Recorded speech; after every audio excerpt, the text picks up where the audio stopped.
Taos Pueblo, New Mexico, continuously inhabited for over 1,000 years. Have you ever heard a whisper in the desert? A sound that seems to carry stories from a time long before our own. Come with me to northern New Mexico, where the sky is a vast, endless canvas, and the earth itself holds memories. As twilight drapes its gentle cloak over the high desert, a special kind of magic begins to unfold. Watch as the last rays of the sun kiss the ancient walls, turning them into rivers of molten gold. This isn't just any village. This is Taos Pueblo. Imagine a place that has stood for over 1,000 years, a living, breathing time capsule nestled at the foot of the sacred Taos Mountain. Its multi-storied adobe buildings, built with mud and straw, seem to rise organically from the land they've been a part of for centuries. This isn't a museum or a ruin. It's a home, a community that has thrived, uninterrupted, since before the idea of America was even a dream. The Red Willow people, the Tiwa-speaking natives of this pueblo, have kept their traditions, their culture, and their way of life alive right here, on this very ground. As day turns to night, the rhythm of the pueblo slows. The air grows cool and still. You can almost feel the pulse of history beating softly beneath your feet. There are no buzzing power lines here, no constant hum of modern life. Instead, there's the gentle murmur of the Rio Pueblo, the small river that flows through the heart of the village, providing water, life, and a sense of spiritual cleansing. This river divides the pueblo into two parts, the north house and the south house, and it is the lifeblood of the community, just as it has been for generations. Listen closely. Can you hear it? It's the sound of timelessness. It's the rustle of wind through the cottonwood trees, the distant echo of a drum, the soft padding of footsteps on packed earth.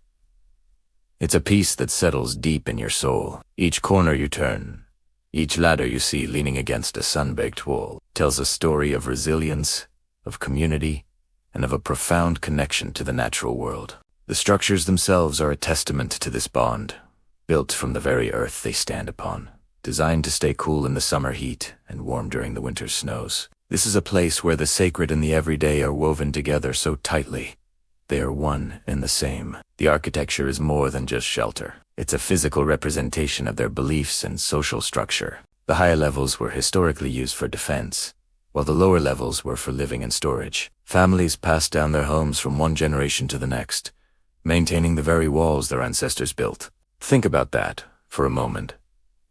People are living today in rooms that have housed their families for hundreds of years. It's an unbroken chain of existence, a living link to the past. The warm glow from the adobe seems to hold the energy of all the sunrises and sunsets it has witnessed. The texture of the walls, smoothed by hands and weathered by time, invites you to touch, to connect with the history held within. You'll see traditional hornos, or outdoor ovens, dotting the landscape. Their beehive shapes a classic symbol of Pueblo life. The smell of baking bread or roasting chiles might drift on the air, a scent that is both comforting and deeply rooted in this place. It's a sensory experience that transports you, making you feel less like a visitor and more like a quiet observer of something truly ancient and sacred. As the first stars begin to prick the darkening sky, a profound sense of calm descends. The world outside, with its noise and its rush, feels 1,000,000 miles away. Here, in the heart of Taos Pueblo,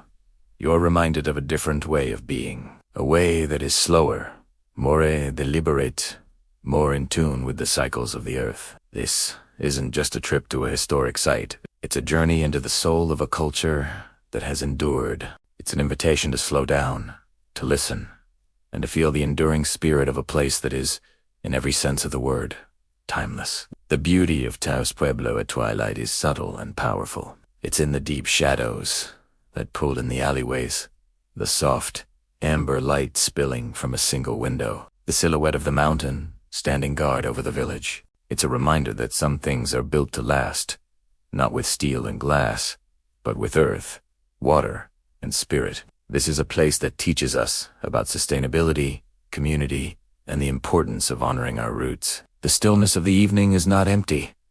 It's filled with the presence of generations. It's a peace that comes from knowing who you are and where you come from. As we stand here, under the immense New Mexican sky, We are witnesses to a story that is still being written, a story of survival, faith, and enduring cultural strength. The whisper in the desert is real. It speaks of a history that is alive and a people who continue to honor it, day after day, year after year, century after century. Thank you for joining me on this first part of our journey. The story of Taos Pueblo is just beginning to unfold. If you felt the magic of this incredible place, please give this video a thumbs up and subscribe to the channel. Don't forget to hit the notification bell so you won't miss the next chapter, where we'll explore the daily life, the art, and the spirit of the people who call this ancient village home. See you next time. Welcome back. As we venture deeper into the story of Taos Pueblo, we find ourselves standing at the heart of its physical and spiritual world. Let's talk about the land itself, the very earth that cradles this ancient community. If you look east, your gaze is immediately drawn upward to the monumental peaks of the Sangre de Cristo Mountains. Their name, meaning blood of Christ, is said to come from the breathtaking reddish hue they take on at sunrise and sunset. These mountains aren't just a picturesque backdrop. They are the guardians of the Pueblo, a sacred source of life, and the origin of the water that sustains everyone here. Nestled right at the base of these towering giants, at an elevation of over 7,000 feet, Taos Pueblo exists in a high desert landscape. It's a place of brilliant blue skies, intense sunlight, and air so clear you feel like you can see forever. The climate is one of extremes: hot, dry summers, and cold, snowy winters. Survival here has always depended on an intimate understanding of the land and its resources.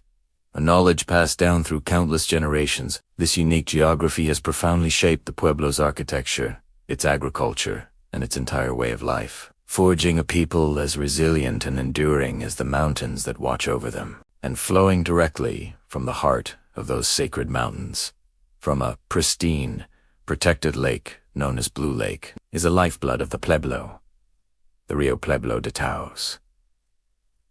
This isn't just a river, it's a living entity, a central character in the daily drama of life here. It enters the village from the east, a cool, clear stream that tumbles over stones, its gentle murmur a constant soundtrack to the Pueblo. The water is so pure, it's the community's primary source of drinking water to this day, drawn directly from the river just as it has been for a millennium. You'll see residents coming to its banks with buckets and jars, a timeless ritual, connecting them to the source of all life. The river does more than just provide drinking water. It literally divides the community in two. On one side, you have Heloma, the north house, and on the other, Heloquima, the south house. These two magnificent multi-storied adobe structures face each other across the river, connected by simple wooden footbridges. This division isn't one of conflict, but of balance and harmony, representing the dualities of life. The river is the center line, the space of connection, the place where north meets south, and where the community comes together. It's the central plaza, the main street, and the gathering spot all in one. Children play along its banks, their laughter mixing with the sound of the flowing water, a scene that has likely remained unchanged for centuries. In this arid high desert environment, water is everything. It is the ultimate gift, the promise of life and continuity. The entire existence of the Taos people has revolved around the sacredness of this river. It dictates where they build their homes, how they structure their community, and how they practice their agriculture. The river feeds the small, hand-tilled fields that have traditionally grown corn, beans, and squashed the three sisters that have nourished native peoples across the continent. Without this steady, reliable flow from the mountains, life here would be impossible. This deep reverence for water is woven into the very fabric of Taos culture and spirituality. The river is seen as a direct conduit to the spiritual world, a sacred element to be respected, protected, and honored. It's not a resource to be exploited, but a relative to be cared for. This relationship is reflected in their ceremonies, their prayers, and their unwavering commitment to preserving the purity of their watershed. When the Taos people fought for decades to regain legal ownership of their sacred Blue Lake and the surrounding watershed, it wasn't just a fight for land. It was a fight for their soul, for the source of their physical and spiritual life. Imagine standing here 1,000 years ago. The mountains would have been the same, their jagged peaks piercing the same blue sky. And this river, Taos Pueblo, would have been flowing just as it does today. A ribbon of life cutting through the brown earth. It would have whispered the same stories to the ancestors as it does to the children playing by its banks now. This continuity is almost hard to comprehend in our fast-changing world. The river is a powerful symbol of permanence, a constant reminder that while generations come and go, the fundamental elements of life, earth, water, and community. As you walk along the river's edge, you can feel its energy. It cools the air, it nurtures the willows and cottonwoods that line its banks, and it seems to emanate a sense of peace and tranquility. It's a place of reflection. You see the reflection of the ancient adobe walls shimmering on its surface, a perfect mirror of the world above. It makes you think about how this community has managed to maintain its balance, its harmony with nature, for so long. The river teaches a lesson in flow, in adaptation, and in the quiet strength of persistence. This intimate connection to the Rio Pueblo is a living example of a worldview that is profoundly different from the modern one. Here, the natural world is not separate from the human one. The mountains, the river, the earth, they are all part of the community, active participants in the life of the Pueblo. This understanding has allowed the Taos people to thrive in a challenging environment for over a millennium, not by conquering nature, but by living in partnership with it. The river is more than water. It is a sacred relative, a provider, a teacher, and the enduring heart of the Taos Pueblo. In our next chapter, we will step inside the ancient walls of the north and south houses themselves to explore the incredible architecture and the communal way of life that has defined this remarkable place for centuries. We'll look at how these structures were built and what it's like to live within walls that hold 1,000 years of history. Thank you for joining me on this part of the journey. If you're finding this story as fascinating as I do, please give this video a like. And don't forget to subscribe and hit that notification bell so you won't miss what's coming next. We have so much more to explore together. See you in the next chapter. Welcome back to our journey through history. In this chapter, The First Footprints, we delve deep into the past to uncover the ancestral beginnings of the Tiwa-speaking people, a story etched into the very landscape of this region. Imagine a time long before modern maps, a time when survival and spirituality were intertwined, and the earth itself guided the way. This is the story of a great migration, a testament to human resilience and the profound connection between a people and their home.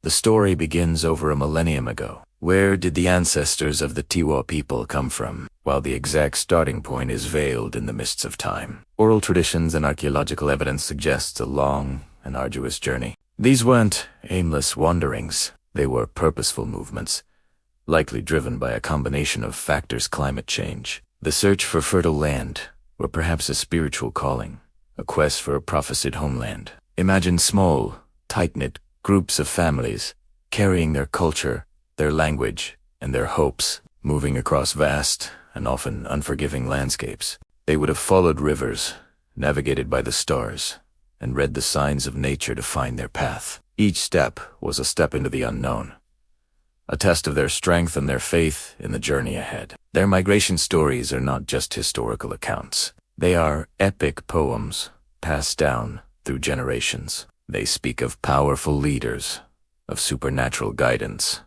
and of the challenges overcome. These narratives are rich with symbolism, describing how the people emerged from the underworld, a common theme in Puebloan origin stories, signifying a spiritual birth into the world of light. This emergence wasn't just a physical event, it was a covenant, a promise to live in balance with the world they were entering. These stories formed the bedrock of their identity, connecting the present generation to the very first ancestors who dared to take those initial steps. So how did they know they had arrived? How did they choose this specific place to build a new life? The answer lies in the land itself. According to their traditions, they were searching for a center place, a sacred location where the heavens and the earth met, a place destined to be their home. When they arrived in this valley, nestled between sacred mountains and under a vast, open sky, they recognized the signs. The river provided life-giving water. The soil was fertile for corn, beans, and squash. The Three Sisters and the surrounding landscape offered protection and abundant resources. It was here that their long journey ended, and the work of building a community began. For over 1,000 years, the ancestors of the Tiwa people have called this land home. They didn't just live asterisk on asterisk the land. They lived asterisk. With asterisk it, they developed sophisticated agricultural techniques, building irrigation canals to channel water from the river, turning the arid landscape into a thriving oasis. They built remarkable homes, multi-storied structures made from the very earth they stood upon adobe.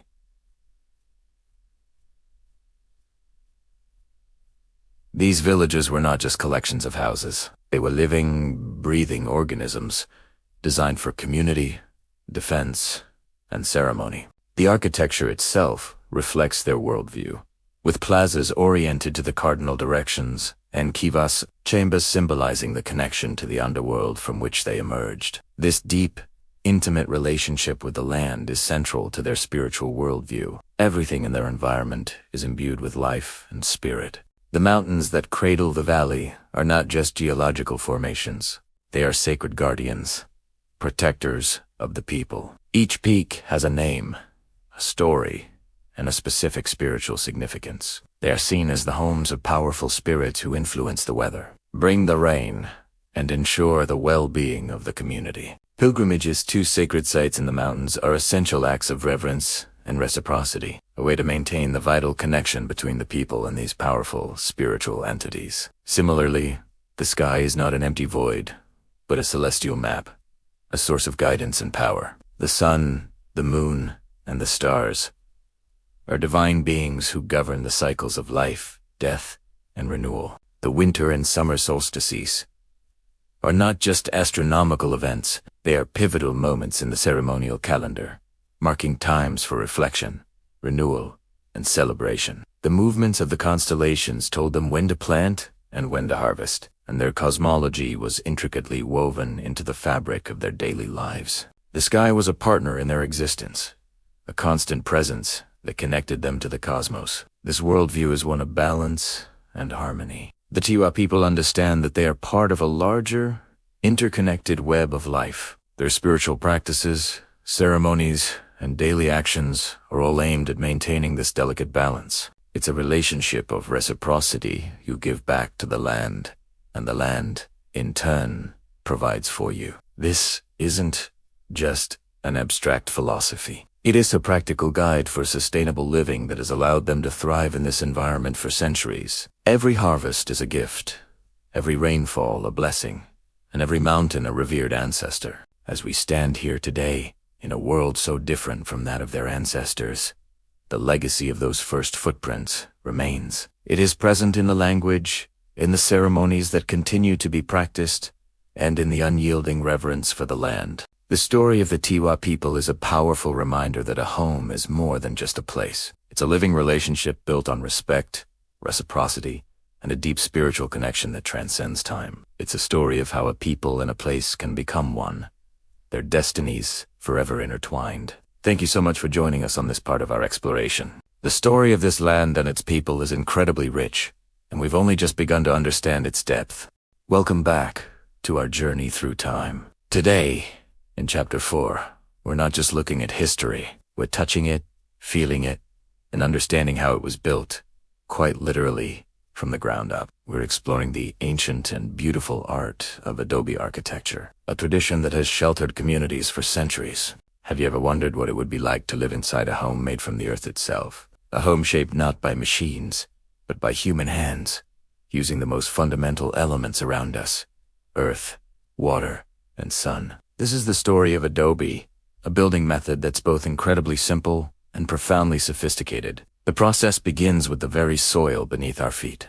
But not just any dirt will do. The ideal material is a specific mix of clay and sand. The clay acts as a binder, the glue that holds everything together, while the sand provides strength and prevents cracking. Finding this perfect balance is an art form honed over generations. Once the right soil is gathered, it's mixed with water to create a thick, malleable mud, almost like a potter's clay. But there's another crucial ingredient: straw. Chopped straw or other natural fibers are added to the mixture. Why?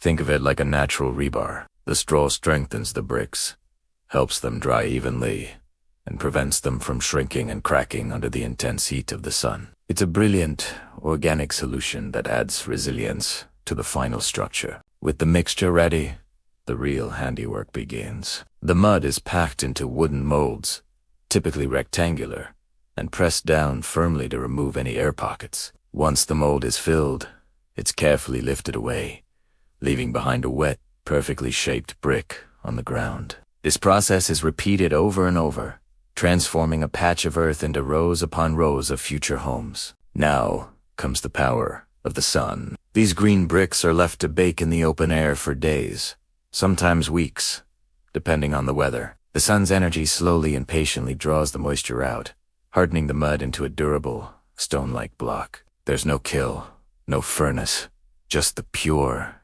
natural energy of the sun. This slow curing process is vital. If they dry too quickly, they can become brittle. Too slowly, and they might not harden properly. It's a delicate dance with nature. Once the bricks are fully cured, construction can begin. And what's the mortars used to hold these earthen bricks together? More mud, of course.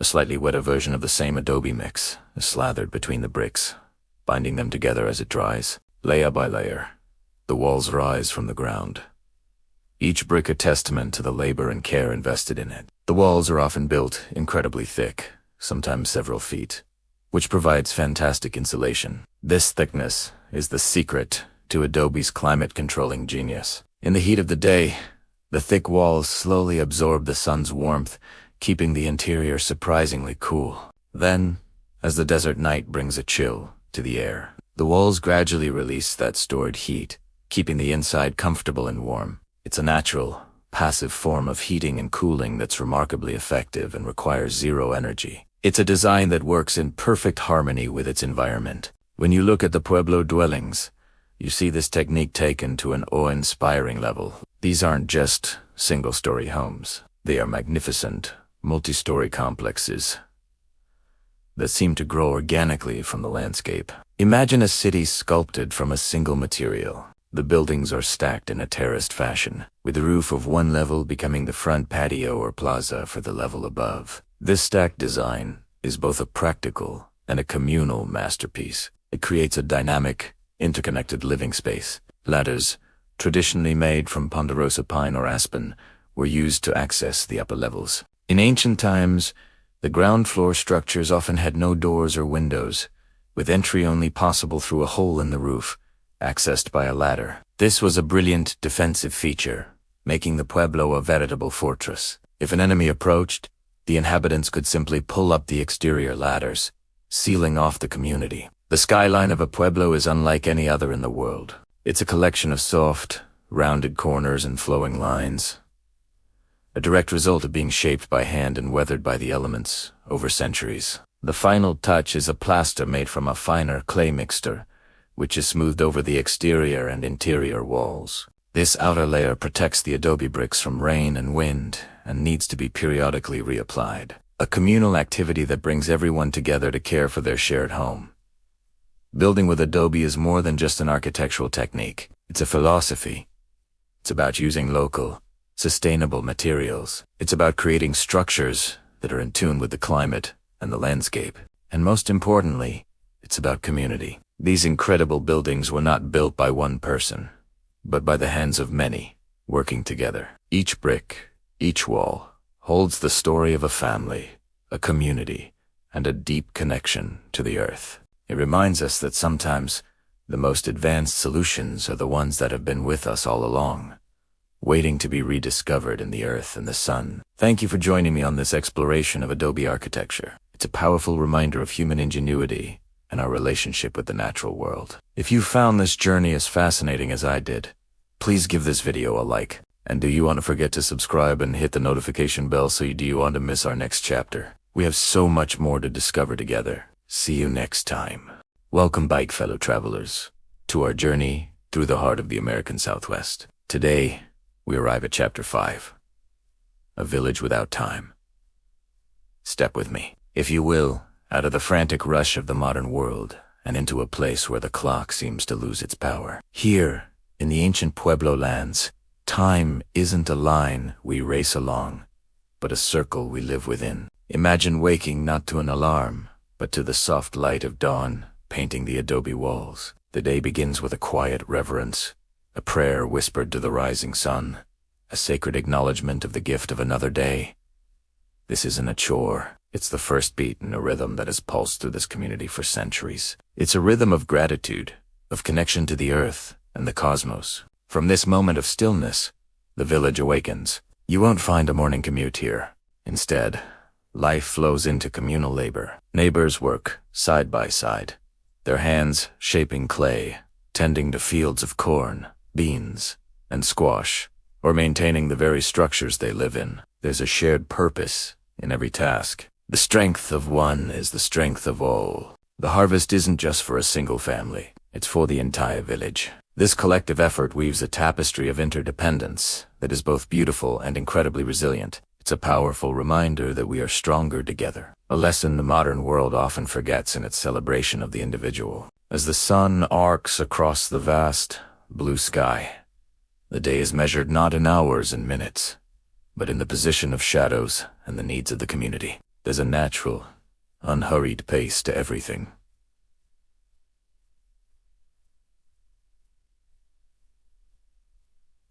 Conversations aren't rushed. They unfold organically. Children's laughter echoes through the plazas, a timeless sound that has filled these spaces for generations. You start to feel the tension in your own shoulders release. The constant hum of anxiety in your mind begin to quiet. This sense of timelessness is perhaps what strikes visitors the most. When you first arrive, it can be just the constant need to check your phone, to plan the next hour, the next day, simply melts away. You are invited to just be. To be present, to watch the clouds drift, to feel the warmth of the sun on your skin, to listen to the whisper of the wind through the pinyon pines. It's a profound shift in perspective. You realize how much of your own life is dictated by an artificial construct, a clock that demands constant motion. Here, the calendar is governed by the seasons, not by a digital schedule. Life is a series of cycles. The planting season gives way to the growing season, which leads to the harvest. Each phase is marked by ceremonies and festivals, vibrant explosions of color, music, and dance that honor the earth, the ancestors, and the spirits. These aren't just parties. They are essential acts of renewal and thanksgiving. The winter dances pray for snow and moisture. The summer dances for bountiful crops. Each drumbeat, each chant, each step is steeped in meaning, connecting the present moment to 1,000 years of tradition.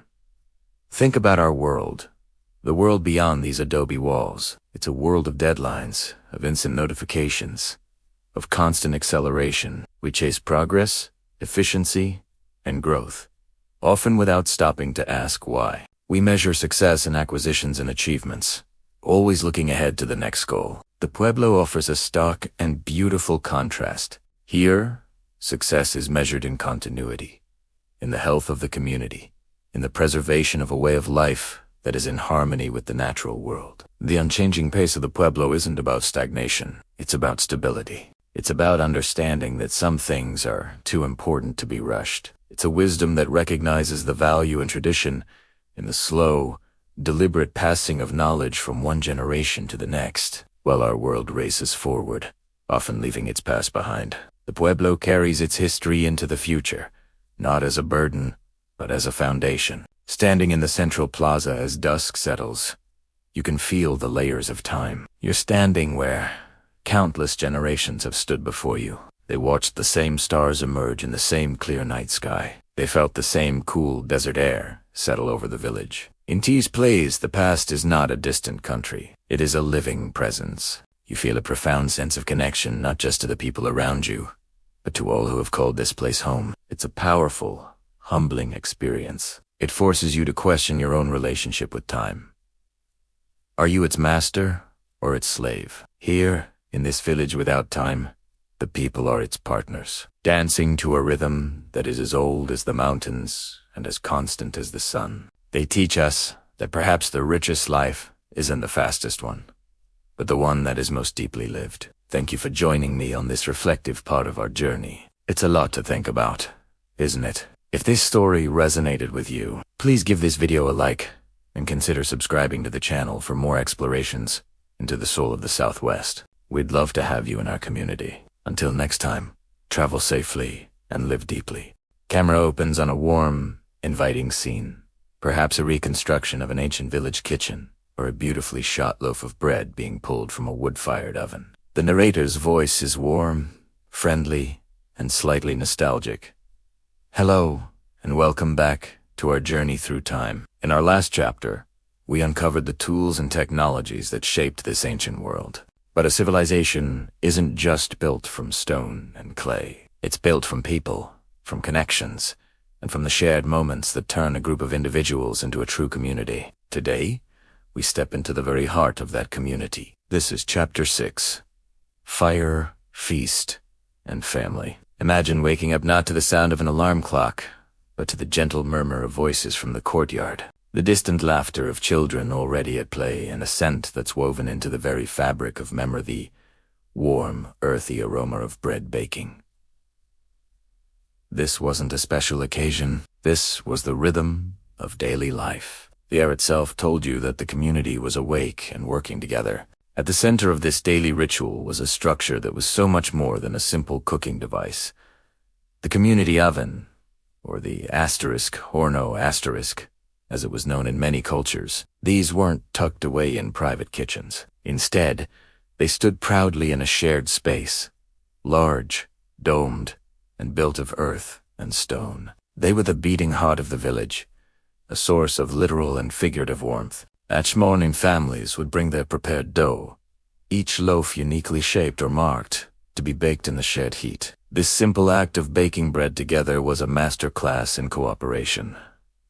It required coordination and trust. Who would tend the fire?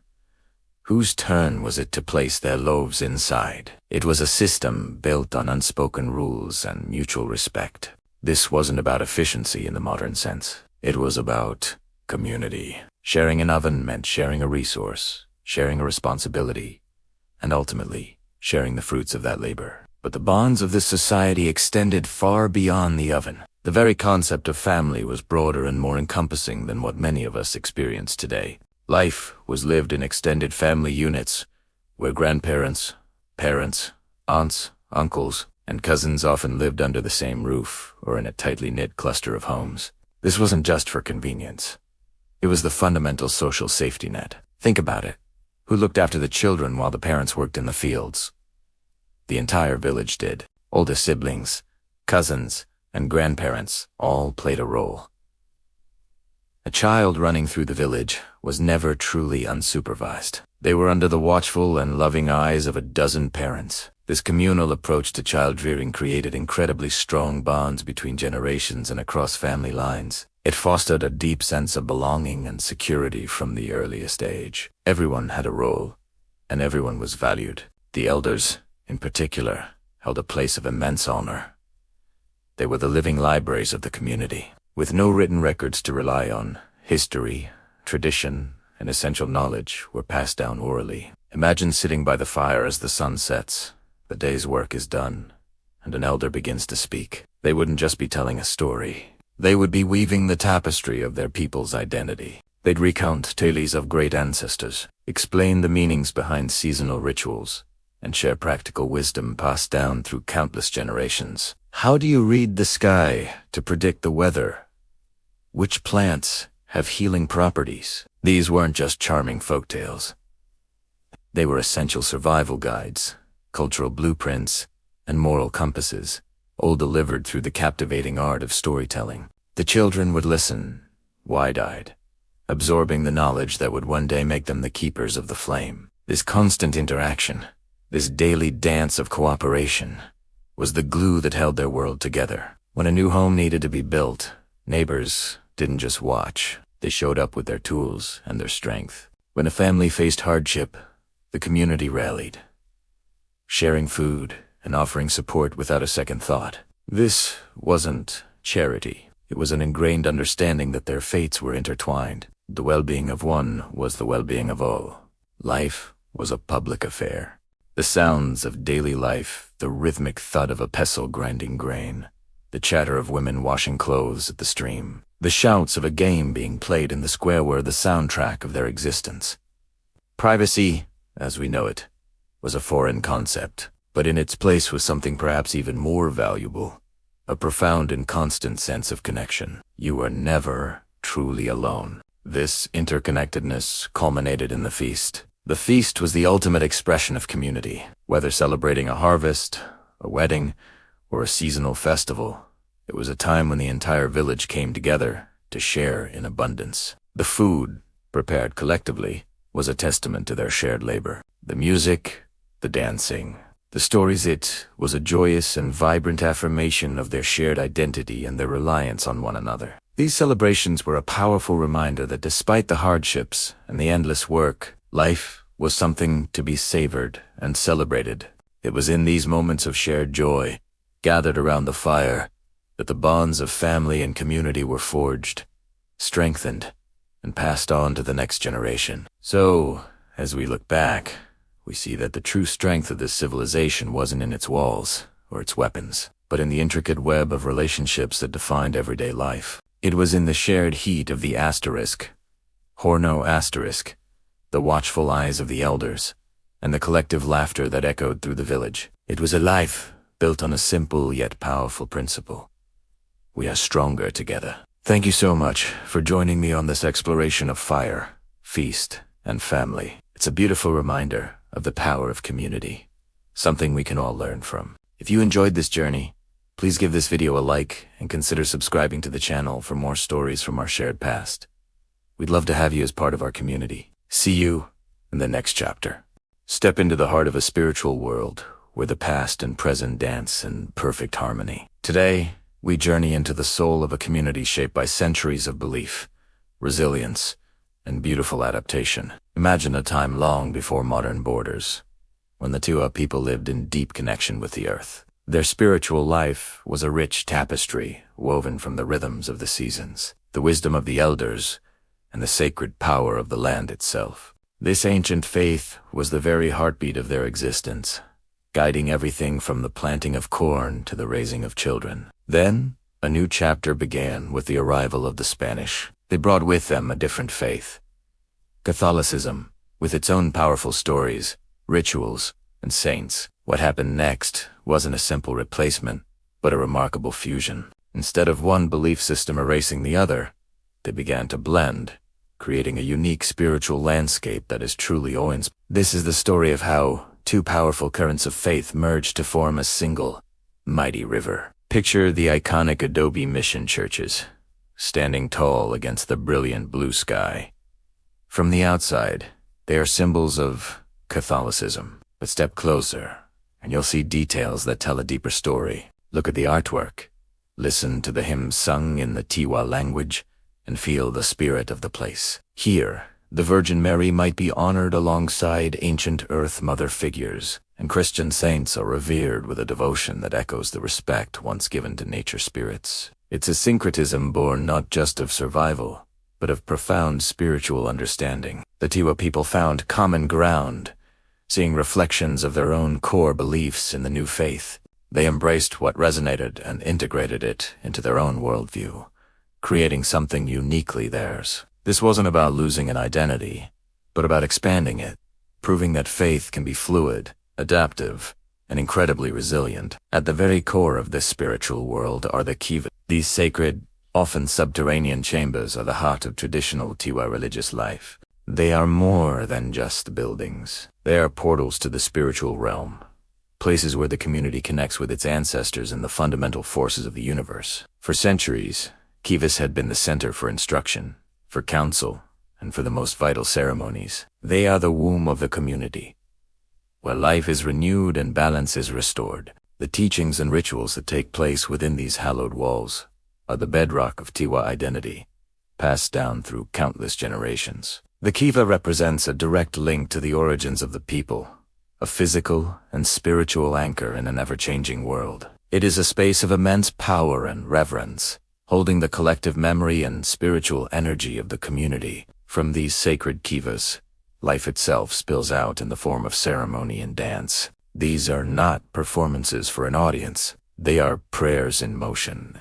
Every step, every gesture, every beat of the drum is a deeply meaningful act of communication with the divine. The dances honor the seasons, call for rain, celebrate the harvest, and ensure the well-being of the people and the world around them. When you witness a traditional dance, you are seeing a living, breathing expression of a worldview where humans are not separate from nature, but are an integral part of its sacred cycle. The colorful regalia, the rhythmic chanting, the unified movement of the dancers sit, all comes together to create a powerful force, a collective prayer that revitalizes the earth and reinforces the community's bond with the spiritual world. These ceremonies are the visible manifestation of the spiritual heartbeat we've been exploring, a vibrant and dynamic expression of enduring faith. This intricate blend of beliefs is perhaps most visible during feast days. These are days dedicated to a Catholic patron saint, but they are celebrated in a way that is uniquely Tiwa. The day might begin with a mass in the historic mission church, the air filled with incense and prayer. But afterward, the community emerges into the plaza, and the ancient rhythms take over. The plaza transforms into a living stage for traditional dances that have been performed for centuries. Dancers in elaborate regalia move to the powerful beat of the drums, their movements telling stories of the harvest, the hunt, and the cosmos. Spectators, both from the community and from the outside world, line the rooftops and fill the plaza, witnessing this incredible synthesis of cultures. A Catholic saint is being honored through ancient indigenous ceremony. It's a breathtaking testament to the community's ability to hold two worlds in a respectful, beautiful balance. Now, it's crucial to understand something very important. While much of this spiritual life is shared openly on feast days, a great deal remains private, protected from the outside world. There are ceremonies, beliefs, and knowledge that are kept secret, shared only among initiated members of the community. This isn't about being exclusionary.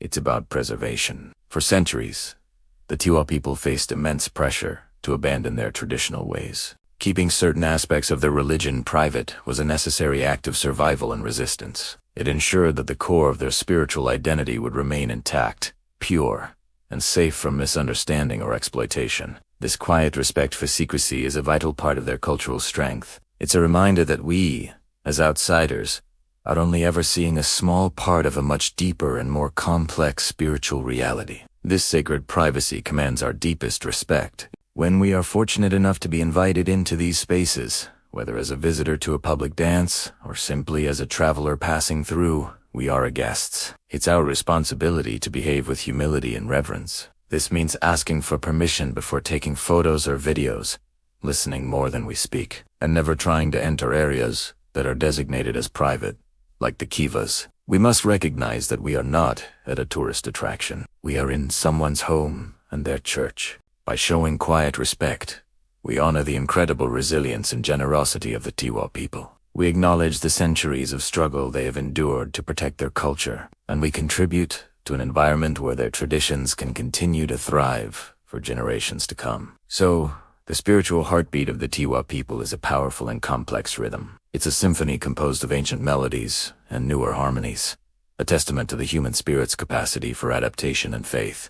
It is found in the quiet solitude of a kiva, the joyous energy of a plaza dance, and the peaceful fusion of two great traditions within a single adobe church. It's a story of survival, of meaning, and of a sacred connection to the world that continues to beat strongly today. By approaching this world with the respect and humility it deserves, we not only learn about another culture, but we also learn a profound lesson about the nature of faith itself. Thank you so much for joining us on this deep dive into the spiritual life of the Tiwa people. If this story moved you or taught you something new, please give this video a thumbs up and consider subscribing to our channel for more journeys into the heart of culture and history. We'd love to hear your thoughts in the comments below. Until next time, travel with an open heart and a respectful spirit. Imagine, for a moment, a world untouched by outside influence, a community thriving for centuries, its traditions as solid as the adobe walls of its homes.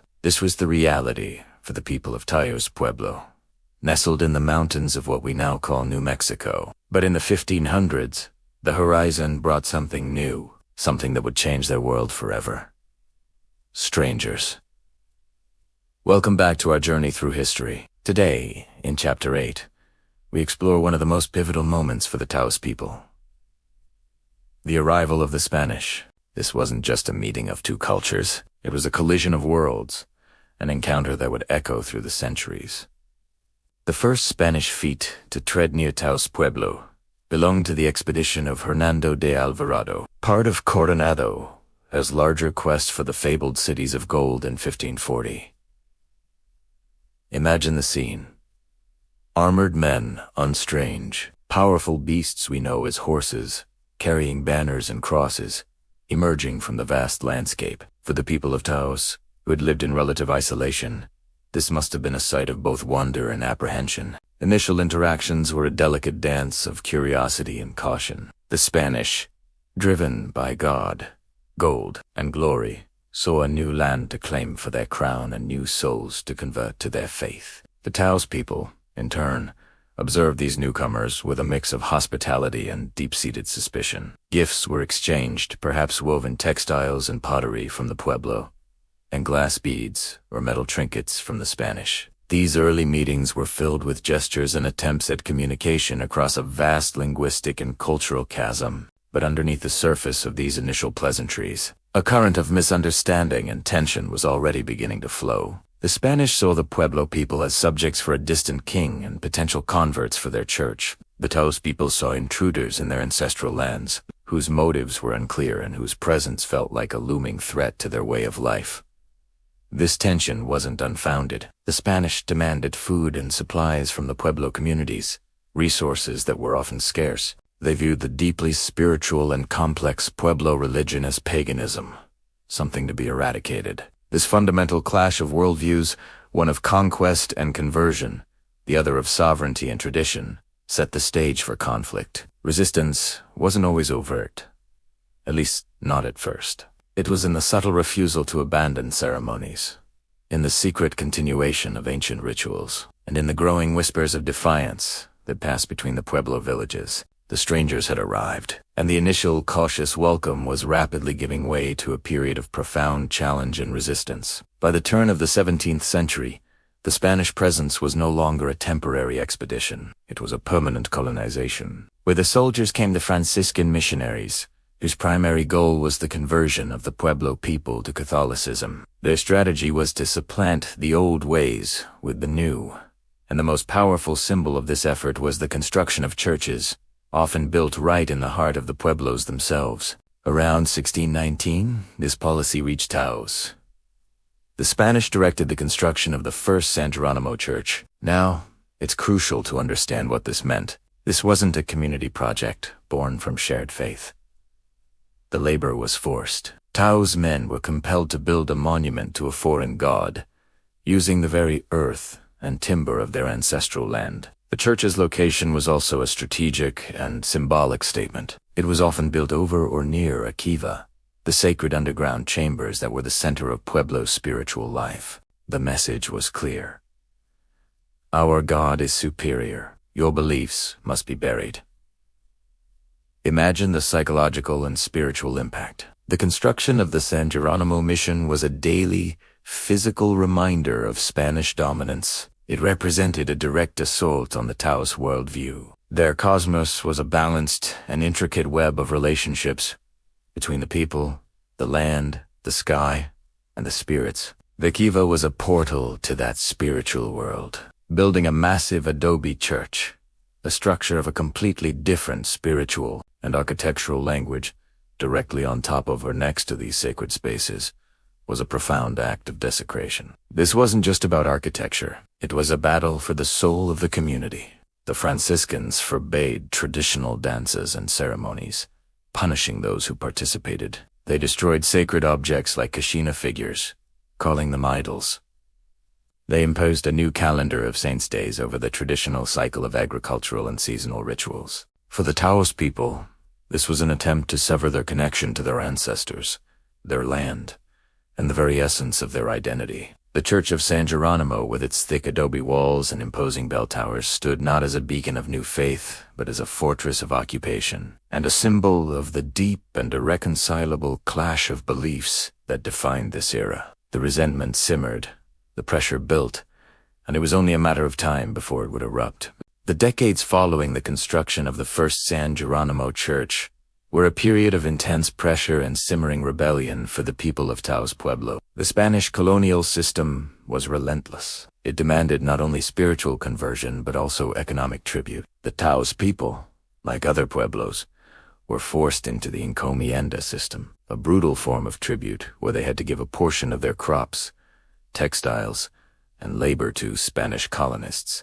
This economic exploitation, coupled with the religious persecution, created an unbearable strain. The Franciscans, while perhaps believing they were saving souls, often resorted to harsh methods. Public humiliation, forced labor, and physical punishment were common for those who clung to their traditional beliefs. The kivas, the heart of Pueblo spiritual life, were raided. Sacred ceremonies had to be conducted in secret, in remote mountain hideaways, away from the watchful eyes of the priests. This period of suppression, however, did not break the spirit of the Taos people. It forged it. It created a powerful, shared resolve to resist and to preserve their way of life against all odds. This widespread suffering and resistance across the various pueblos laid the groundwork for one of the most significant events in American history, the Pueblo Revolt of 1680. It was a coordinated uprising, meticulously planned by leaders from different pueblos, including the brilliant strategist Pope from Okeo Inge.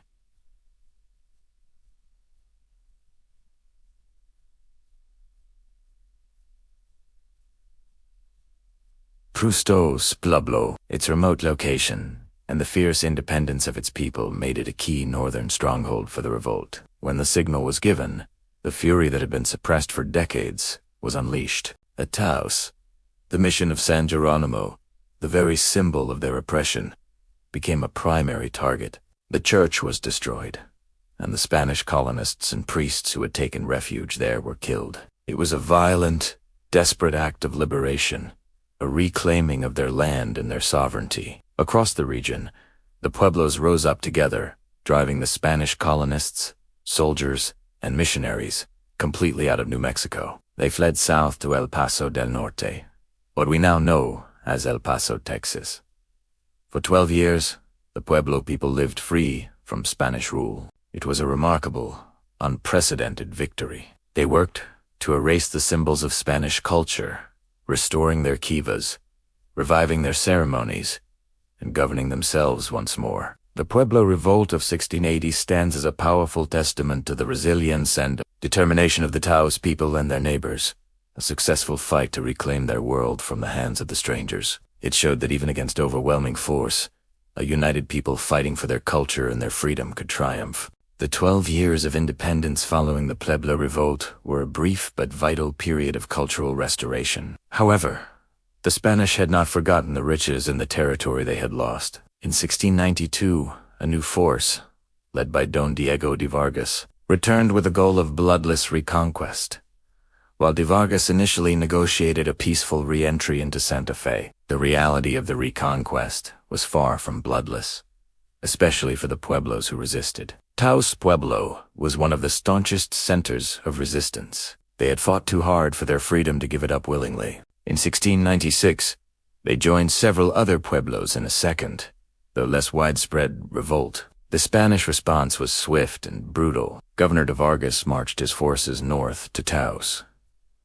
The battle that ensued was devastating. The Spanish laid siege to the pueblo, eventually storming the walled village. The second San Geronimo church, which had been rebuilt after the first revolt, was again destroyed in the fighting. The battle resulted in a tragic loss of life and the subjugation of the Taos people once more under Spanish rule. This time, however, the Spanish approach was different. The utter shock of the 1680 revolt had taught them a harsh lesson. They realized that they could not completely eradicate Pueblo culture and religion. A new, unspoken compromise began to take shape. The Spanish colonial government abolished the encomienda system of forced tribute, easing the economic burden on the pueblos. The Franciscan missionaries, while still present, became more tolerant of traditional Pueblo ceremonies, as long as they were outwardly blended with Catholic practices. This led to the development of a unique syncretism at Taos and other pueblos, a blending of two distinct faith systems. The people of Taos would attend Mass in the rebuilt San Geronimo Church, but they would also continue their sacred rituals in the kivas. They adopted Catholic saints,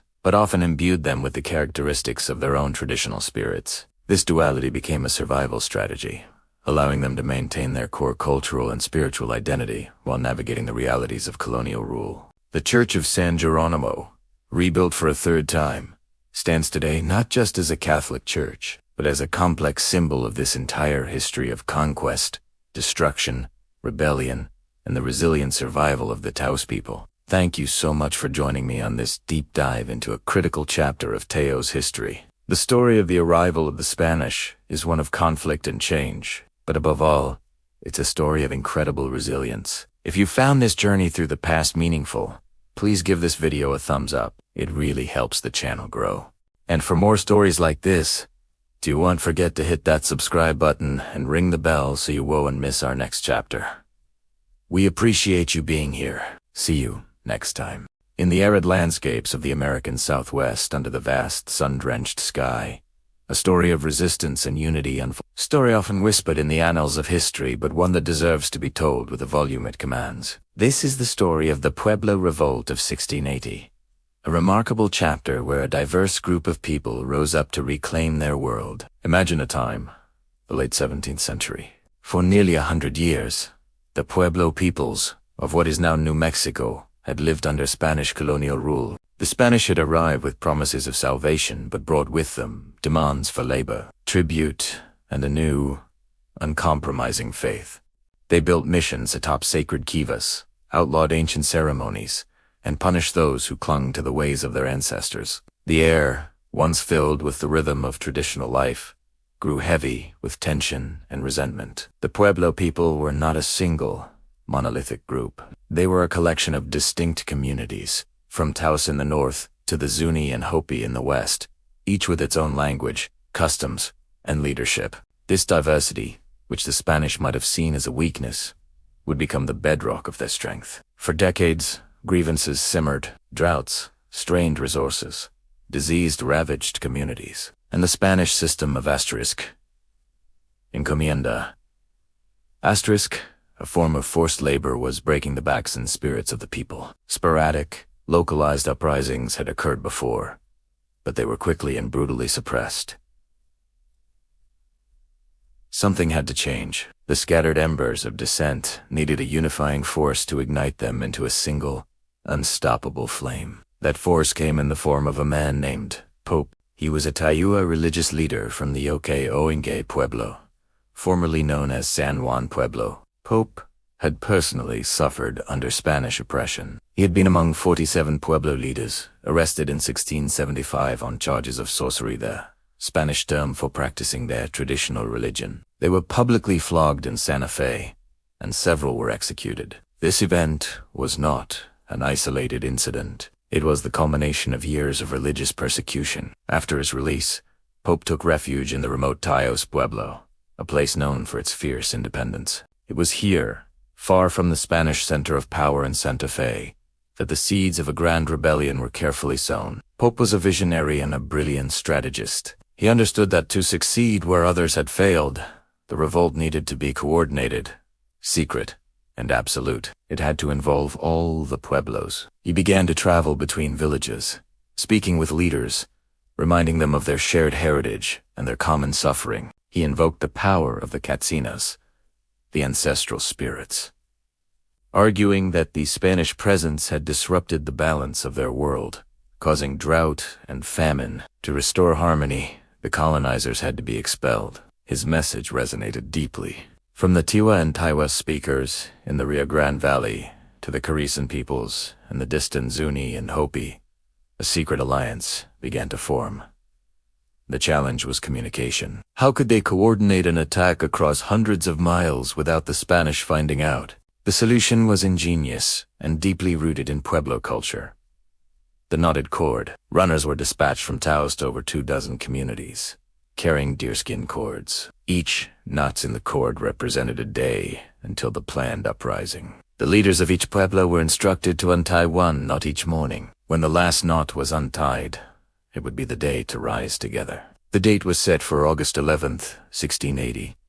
However, secrecy in a colonized land is a fragile thing. Just 2 days before the planned date, on August 9th, some Pueblo leaders loyal to the Spanish got wind of the plot and warned the colonial authorities. The conspiracy was exposed. For many rebellions, this would have been the end. But for Pope and the Pueblo leaders, it was a call to immediate action. The message was sent out. The revolt must begin now. On the morning of August 10th, 1680, the Southwest arrived. In a wave of coordinated attacks, Pueblo warriors struck missions and Spanish settlements across the region. They targeted the symbols of colonial oppression. Churches were burned, religious icons were destroyed, and colonists who had ruled over them for generations were driven from their lands. The element of surprise was devastatingly effective. Priests, soldiers, and settlers living in the outlying areas were caught completely off guard. Survivors fled in terror towards the capital, Santa Fe.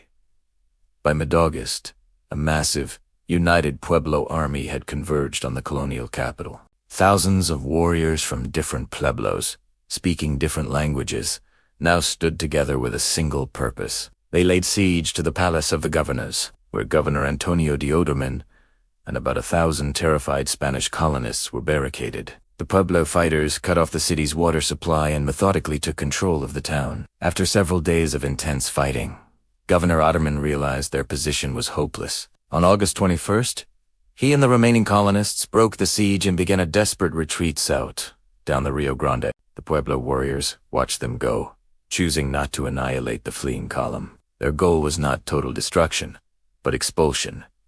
They wanted their land back. The Spanish were driven all the way to El Paso del Norte, which is modern-day Ciudad Juarez, Mexico. For the first time in nearly a century, the land of the Pueblos was free from foreign rule. It was a victory of staggering proportions, the most successful indigenous uprising in North American history. What followed was a period of profound cultural renewal. Pope and the other leaders worked to erase the legacy of Spanish colonization. They urged the people to cleanse themselves in the rivers, to cast off their baptismal names, and to abandon the Spanish language and tools. Kivas were rebuilt, traditional ceremonies were restored, and the people worked to re-establish the social and religious order that had been suppressed for so long. It was a brief, extraordinary moment of independence, a decade where the Pueblo people were once again masters of their own destiny. However, this newfound unity was difficult to maintain. The alliance, forged in opposition to a common enemy, began to fray once that enemy was gone. Old rivalries between different pueblos resurfaced. Pope, once a unifying leader, became increasingly authoritarian, demanding tribute and obedience in a manner that some found reminiscent of the Spanish themselves. A severe drought returned, challenging the belief that the expulsion of the Spanish would automatically restore balance and prosperity. The Spanish, meanwhile, were regrouping. They never gave up on reconquering the territory they called New Mexico. After a failed attempt in 1681, a new governor, Don Diego de Vargas, led a more calculated expedition in 1692. He arrived to find the Pueblo world divided. De Vargas employed a strategy of both negotiation and force. He offered amnesty to those who would swear allegiance to Spain and the Church, while showing a willingness to use overwhelming military power against those who resisted. Some Pueblos, weary of conflict and internal division, accepted Spanish rule peacefully. Others, like Taos, fought back fiercely, but were ultimately overcome. By 1696, the Spanish had re-established control over the region. The reconquest was complete. However, things were not the same as they were before 1680. The Spanish had learned a hard lesson. They ruled with a lighter touch, abolishing the brutal asterisk and comienda asterisk system and allowing a degree of religious freedom. They understood that pushing the Pueblo people too far would only invite another rebellion. The Pueblo people, in turn, developed a syncretic culture, blending their own traditions with aspects of Christianity, creating a unique and resilient way of life that persists to this day. The Pueblo. Revolt of 1680 stands as a powerful testament to the resilience of indigenous peoples and the universal desire for freedom and self-determination. It shows that even against overwhelming odds, a united people fighting to preserve their culture and their world can achieve the impossible. Though their independence was brief, the legacy of the revolt echoes through the centuries. It reshaped the history of the American Southwest and ensured the survival of the vibrant Pueblo cultures that continue to enrich our world. Thank you for joining me on this journey back in time. If you found this story as powerful as I do, please give this video a like and subscribe to our channel for more deep dives into the chapters of history that deserve to be remembered. We'll see you in the next one.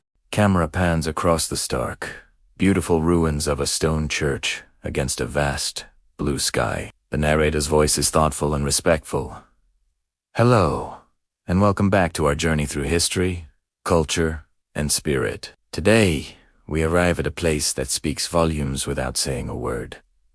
The ruins of the old San Geronimo Church at Taos Pueblo. This is Chapter 10. The broken church. What you're seeing isn't just a pile of weathered adobe and stone.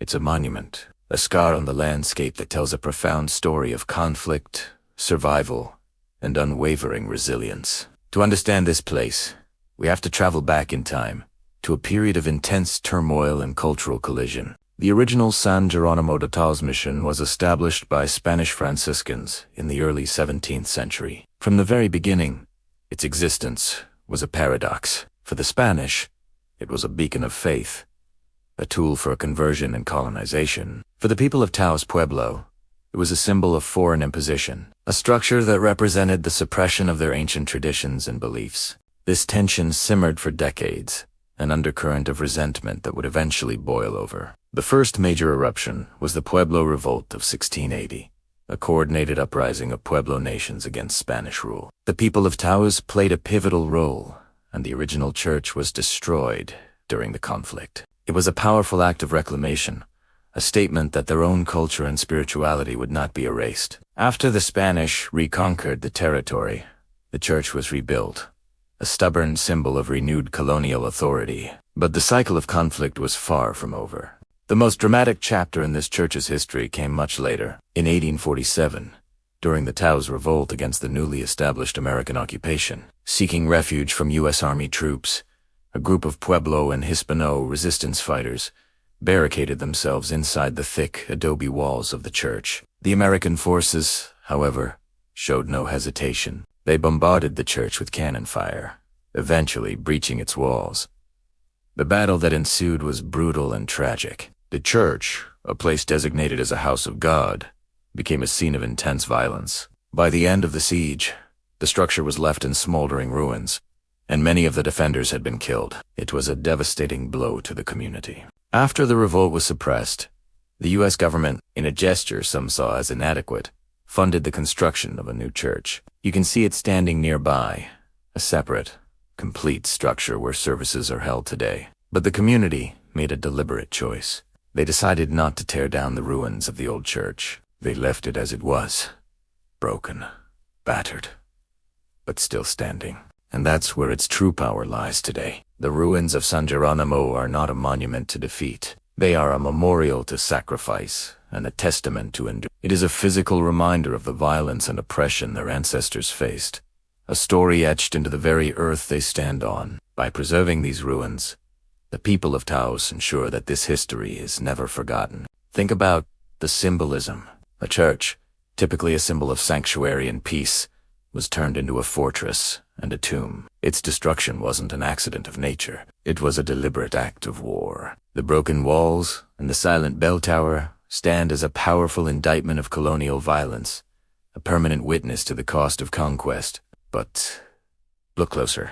Amidst the rubble, life continues. The sun warms the ancient adobe. Wildflowers sometimes sprout from the cracks. The community thrives around it, their traditions and language passed down through generations. The very presence of these ruins, preserved by the descendants of those who fought and died here, transforms the narrative. It becomes a story not just of destruction, but of survival. It says, "You tried to break us. You destroyed our sacred spaces. but we are still here. The resilience of the Taos people is legendary. For centuries, they have navigated the pressures of Spanish, Mexican, and American rule, all while fiercely protecting their cultural identity. They have endured droughts, attacks, and relentless attempts at assimilation, and through it all, they have remained. This broken church is, in a way, the heart of that story. It embodies the pain of the past, but also the strength of the present. It's a lesson in how a community can carry its history, even the most painful parts, and use it as a foundation of strength. It's not about dwelling on grievance, but about honoring the journey and the unshakable spirit of the people. When you stand here, you feel the weight of centuries. You can almost hear the echoes of history and the wind whistling through the empty windows. It's a somber place, but it's not a sad one. It's a place of profound respect. It reminds us that history is not always neat and tidy. It's often broken, complicated, and written in stone and soil. The story of the San Geronimo Church is a story of America, a story of faith and conflict, of loss and incredible endurance. It challenges us to look at the monuments we build and the ruins we leave behind, and to ask what stories they truly tell. Thank you so much for joining me on this powerful part of our journey. The stories held within these lands are deep and important. If this exploration of history and resilience resonated with you, please consider liking this video and subscribing to the channel. It helps us continue to bring these vital stories to light. We'll see you in the next chapter. Welcome back to our journey through the history of the Pueblo peoples. In our last chapter, we witnessed the triumphant Pueblo Revolt of 1680, an unprecedented moment of unity and independence. But history, as we know, is rarely a straight line. Today, in Chapter 11, we explored the Spanish return in the long shadows, a period of profound change, resilience, and quiet defiance. The 12 years of Pueblo independence were a remarkable, yet challenging time. While the Spanish were driven out, internal conflicts and external pressures from other tribes began to fray the unity forged in the revolt. Meanwhile, in El Paso del Norte, the Spanish were regrouping, nursing their wounds, and planning their return. In 1692, that return became a reality. Don Diego de Vargas led a surprisingly peaceful re-entry into Santa Fe. He arrived not with an army bent on immediate retribution, but with a strategy of negotiation. He offered pardons, promised respect for Pueblo land, and appealed to a war-weary population. Many Pueblos, facing drought and raids, saw little choice but to acquiesce. The Spanish flag once again flew over the palace of the governors, but this was not a simple return to the old ways. Something fundamental had shifted. The Spanish had learned a hard lesson. The brutal enforcement of the encomienda system, which forced labor, and the violent suppression of native religion had fueled the fires of rebellion. The new colonial administration, while still asserting control, was more cautious. The encomienda system was not officially reinstated in the same oppressive form, and the Franciscans, while still present, were forced to be more tolerant of traditional Pueblo ceremonies. This wasn't an act of kindness. It was a pragmatic calculation for survival. They knew another full-scale revolt could shatter their fragile hold on the territory. This new reality forced the Pueblo people into a complex dance of adaptation and resistance. Outwardly, many complied with Spanish demands. They attended Mass, observed Catholic holidays, and paid tributes. But beneath this veneer of compliance, a deep and powerful current of cultural preservation flowed. This was the era of what scholars call compartmentalization.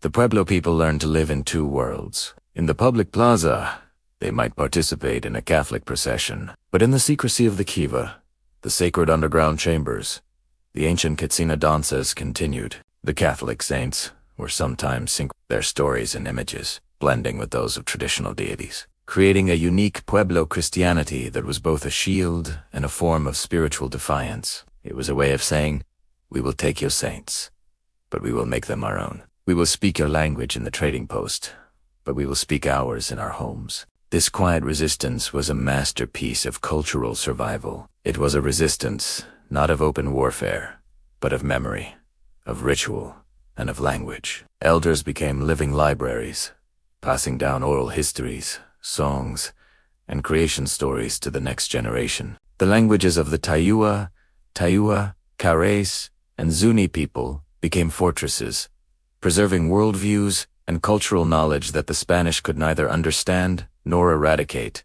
Each spoken word in their native tongue was an act of sovereignty. Life in the high desert remained a struggle. The Pueblos were caught between the demands of the Spanish crown and the ongoing threats from nomadic tribes like the Apache, Navajo, and Comanche, who were now equipped with horses, themselves a Spanish introduction. The world had become more complex, more dangerous. The Pueblos had to become master diplomats, forging and breaking alliances as circumstances demanded, playing one power against another simply to hold on to their ancestral lands. Their agricultural practices also adapted. The Spanish had introduced new crops like wheat, peaches, and melons, as well as livestock like sheep, goats, and cattle. The Pueblo people, being expert farmers, selectively integrated these new resources into their traditional subsistence patterns. Sheep became a source of wool for weaving, adding another layer to their already rich textile traditions. This wasn't about assimilation.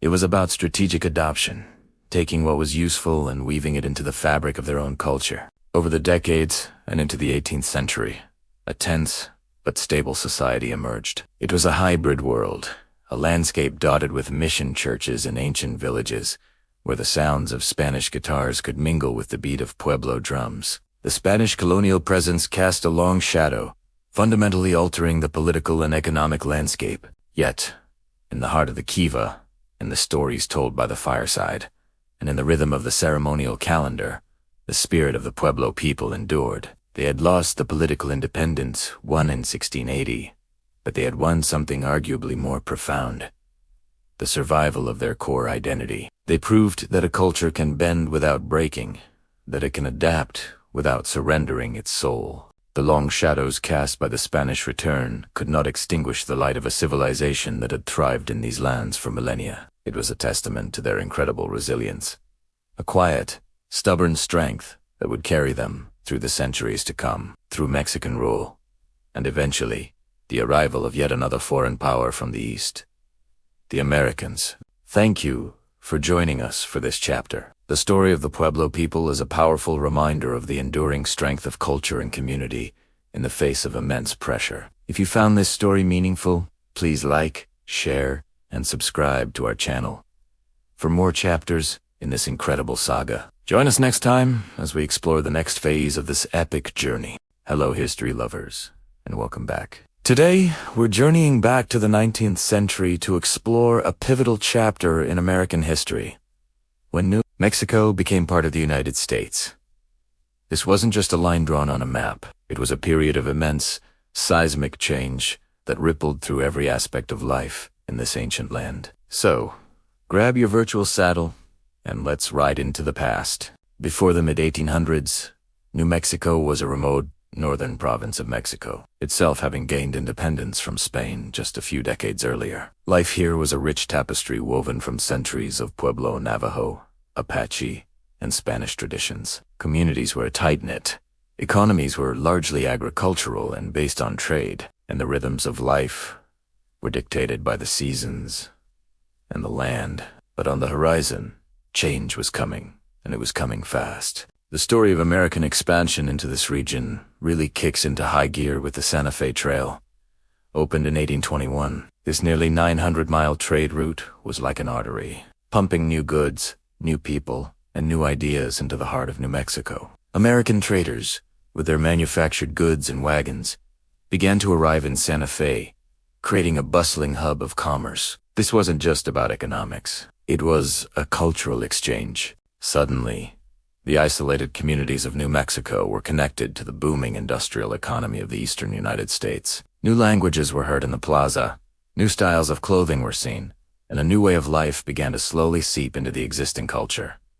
But trade was just the beginning. The concept of manifest destiny, the belief that the United States was destined to expand across the continent, was a powerful force. Tensions between the U.S. and Mexico escalated, culminating in the Mexican-American War from 1846 to 1848. In August 1846, General Stephen Kearny marched his Army of the West into Santa Fe and claimed New Mexico for the United States without a single shot being fired in the capital. The transition seemed peaceful, but the implications were profound. The war officially ended with the Treaty of Guadalupe Hidalgo in 1848. With the stroke of a pen, Mexico ceded a vast territory, including present-day New Mexico, Arizona, California, and more, to the United States. For the people living here, the Hispanic Nueva Mexicanos, and the various Native American tribes, this was a world-altering event. They went to sleep as citizens of Mexico and woke up as residents of a U.S. territory. Their legal status, their land rights, and their very identity were now subject to a new government, a new legal system, and a new language. The immediate aftermath was a period of adjustment and conflict. Land, which had been held in communal grants under Spanish and Mexican law, was now being evaluated under the American system of private ownership. This led to complex, decades-long legal battles, and many Hispanic and Pueblo communities lost vast tracts of their ancestral lands to speculators and lawyers who understood the new system better. This loss of land was a devastating blow to the traditional, land-based economies and way of life. The arrival of the railroad in the late 1870s and 1880s only accelerated these changes, bringing in a flood of Anglo settlers, ranchers, and miners, forever altering the demographics and the power dynamics of the territory. As the 19th century waned and the 20th began, a new kind of outsiders started arriving, not in search of land or fortune, but in search of something else. Inspiration. Just as the railroad brought settlers, it also brought a new invention that would change how the world saw New Mexico forever.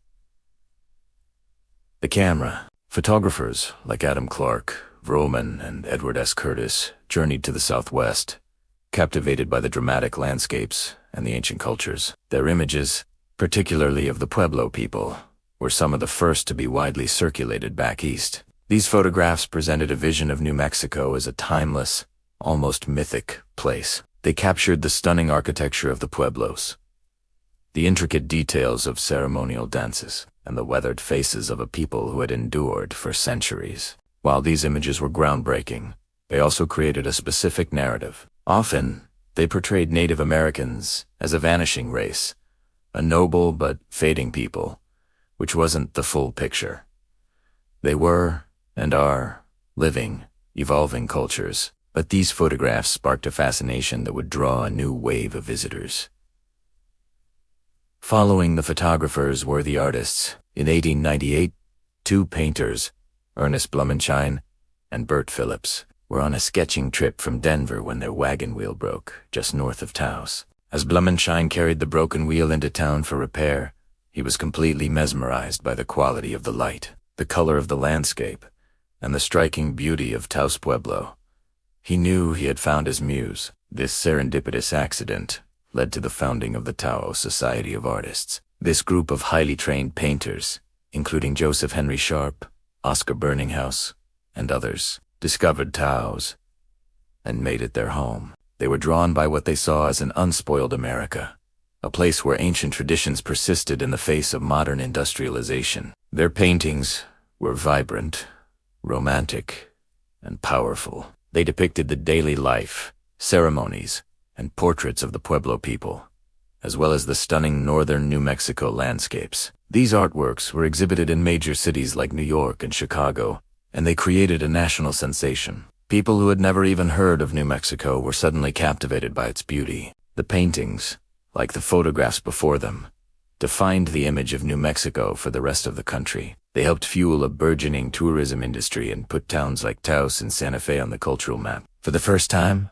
New Mexico was being celebrated not for its resources, but for its soul. But what about the subjects of all this fascination? The Pueblo people, whose homes and lives were being photographed and painted, had a complex relationship with these newcomers. For centuries, they had adapted to outsiders, from the Spanish conquistadors to the American soldiers. Now, they were faced with a new kind of gaze-to-gaze of the artist, the tourist, the anthropologist. Amidst this flood of external interest, the Pueblo communities maintained a quiet, powerful dignity while they participated in the new economy. Sometimes modeling for artists or selling pottery to tourists, they were also fiercely protective of their cultural and spiritual core. There was a clear line between what was for public view and what was private, sacred, and reserved for the community. This ability to navigate the outside world while preserving their internal traditions is a testament to their incredible resilience.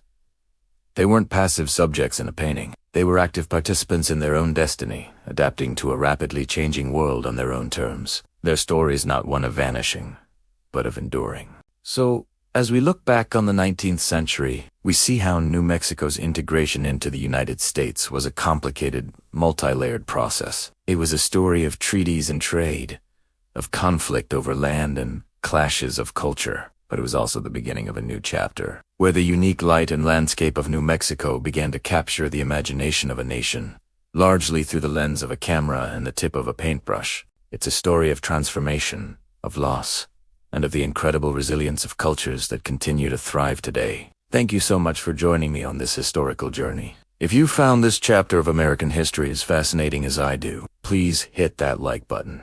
And don't forget to subscribe for more deep dives into the past. Drop a comment below and let me know what part of this story surprised you the most. Until next time, stay curious. Hello, and welcome back to our journey through history. Today, in Chapter 13, we're exploring the artists and the earth, a fascinating story of creativity, culture, and conflict that unfolded under the vast, dramatic skies of New Mexico. So, grab a cup of coffee, settle in, and let's travel back to the early 20th century. Imagine a place where the light is so clear, so pure, that it seems to have a life of its own. A place where the earth is painted in shades of ochre, sage, and deep red, and the mountains stand like ancient sentinels against a turquoise sky. This was Taos, New Mexico, and it was this magical quality of light and landscape that acted like a magnet, pulling artists from across America and Europe at the turn of the 20th century. These weren't just any artists. They were painters, trained in the finest academies of Paris and New York,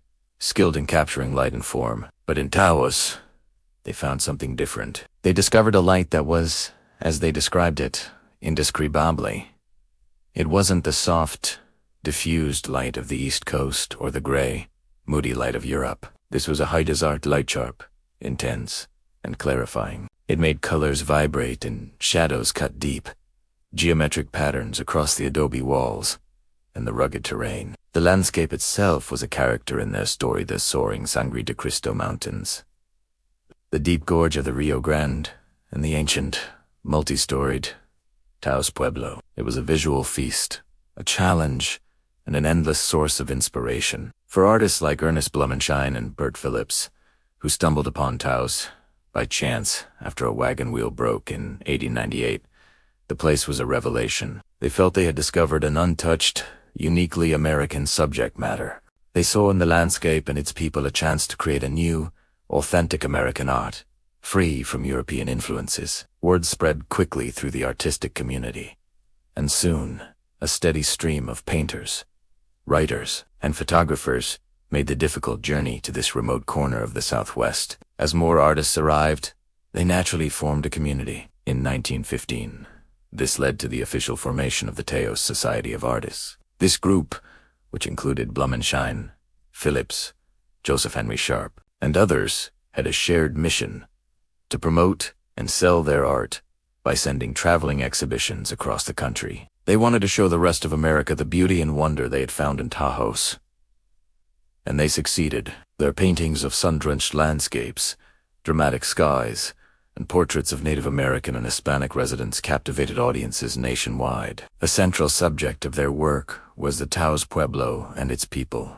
The artists were fascinated by the ancient architecture, the vibrant ceremonial life, and what they saw as a people living in deep harmony with the earth.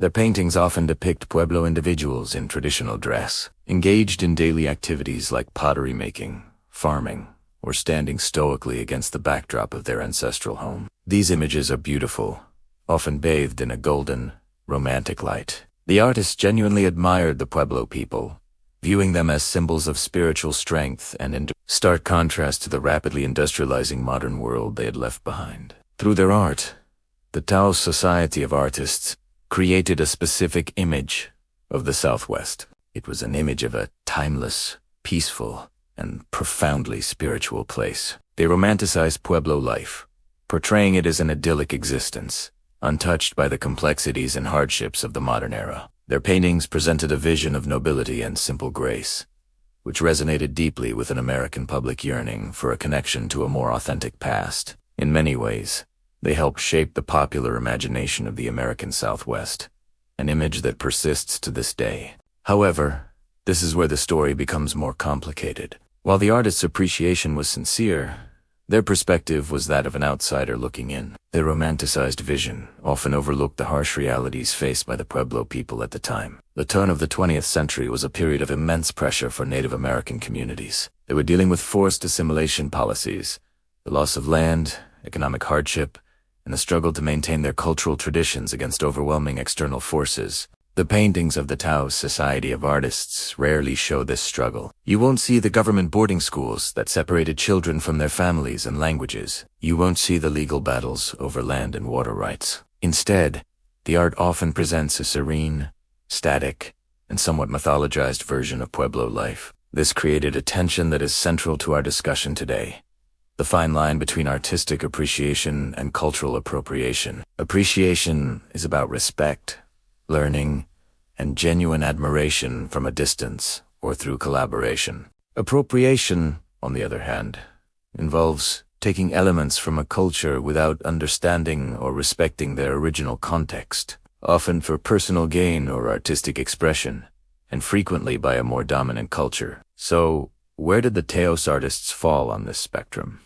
The answer isn't simple. On one hand, they brought national attention to the beauty of Pueblo culture and the southwestern landscape. Their work fostered a sense of pride and preservation in the region. Some artists, like Joseph Henry Sharp, even dedicated themselves to documenting what they believed was a vanishing race, preserving a visual record of individuals and customs. They saw their work as a form of historical preservation. On the other hand, they were interpreting and packaging Pueblo culture for an external, predominantly white audience. They were, in effect, defining the narrative. The Pueblo people themselves were often the subjects of the art, but not the storytellers. They were depicted through a lens of romanticism and nostalgia, which, while beautiful, could also be limiting. It flattened a complex, living, and evolving culture into a picturesque and marketable commodity. This dynamic created an inherent power imbalance. The artists profited, both financially and in terms of reputation, from their depictions of Pueblo life. Meanwhile, the people they painted continued to face significant social and economic challenges. Did the models in the paintings share in this success? Sometimes, but often disproportionately. The relationship was often one of patron and subject, rather than a partnership of equals. This tension wasn't lost on everyone at the time. As the Taos art colony grew, it attracted modernists like George O'Keeffe, Marsden Hartley, and the writer D.H. Lawrence. They, too, were drawn to the spiritual energy of the land.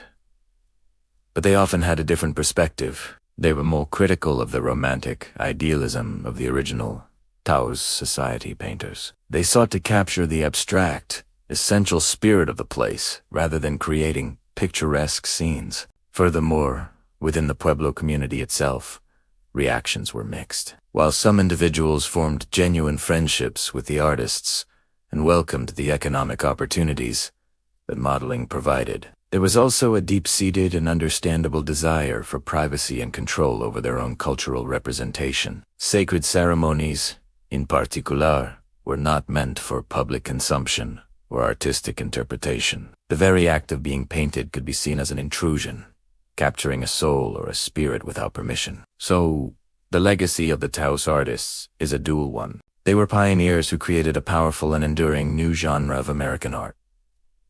They celebrated a unique part of the country and brought its beauty to the world. Their love for the light and the land of Taos was undeniable. But they also represent a complex moment in the history of cultural exchange. Their story forces us to ask important questions that are still incredibly relevant today. Who has the right to tell a story? When does inspiration become appropriation? And how can we appreciate another culture with true respect and reciprocity without reducing it to a romantic fantasy? The story of the artists in the earthen Taos is not just a chapter in art history. It's a lesson in perception, power, and the profound responsibility that comes with trying to capture the truth of a place and its people. It teaches us that beauty is complex and that every beautiful image has a story behind it, and sometimes the most important part of the story is what is left out of the frame. Thank you so much for joining me today for this deep dive into the art and history of Taos. It's a story with no easy answers, but one that's essential for understanding the American West. If you found this interesting, please give this video a thumbs up. And do UNT forget to subscribe and hit that notification bell so you do UNT miss our next chapter. We love hearing from you, so please share your thoughts in the comments below. Until next time, stay curious. Welcome back to our journey through history. Today, in our final chapter, we're not just looking at ruins or reading from dusty books. We're stepping into a living, breathing heritage to Taos Pueblo. Imagine a place where the echoes of the past aren't just memories, but the rhythm of daily life. This isn't a museum exhibit. It's a home right now, within these ancient, sun-baked adobe walls. About 150 people continue a way of life that stretches back over 1,000 years. This isn't just a place to visit. It's a community that has persisted, generation after generation, right here on this very land. The multi-storied buildings, made of earth and straw, aren't just architectural wonders. They are the heart of a vibrant culture. What makes this community truly remarkable in our modern world? Well, picture this. There is no running water and no electricity inside the old village. And here's the most important part. This isn't due to a lack of access. It's a deliberate choice, a conscious decision to preserve a connection to their ancestors and to the earth. By choosing to live without these modern conveniences, the people of the Pueblo maintain a sacred rhythm, a way of life that honors tradition above all else. Think about what that means. It means hauling water from the pristine Rio Pueblo, a stream that flows directly from the sacred Blue Lake. It means relying on the sun for light and on fireplaces for warmth. Every daily task becomes a mindful act, a direct link to the way their ancestors lived for centuries.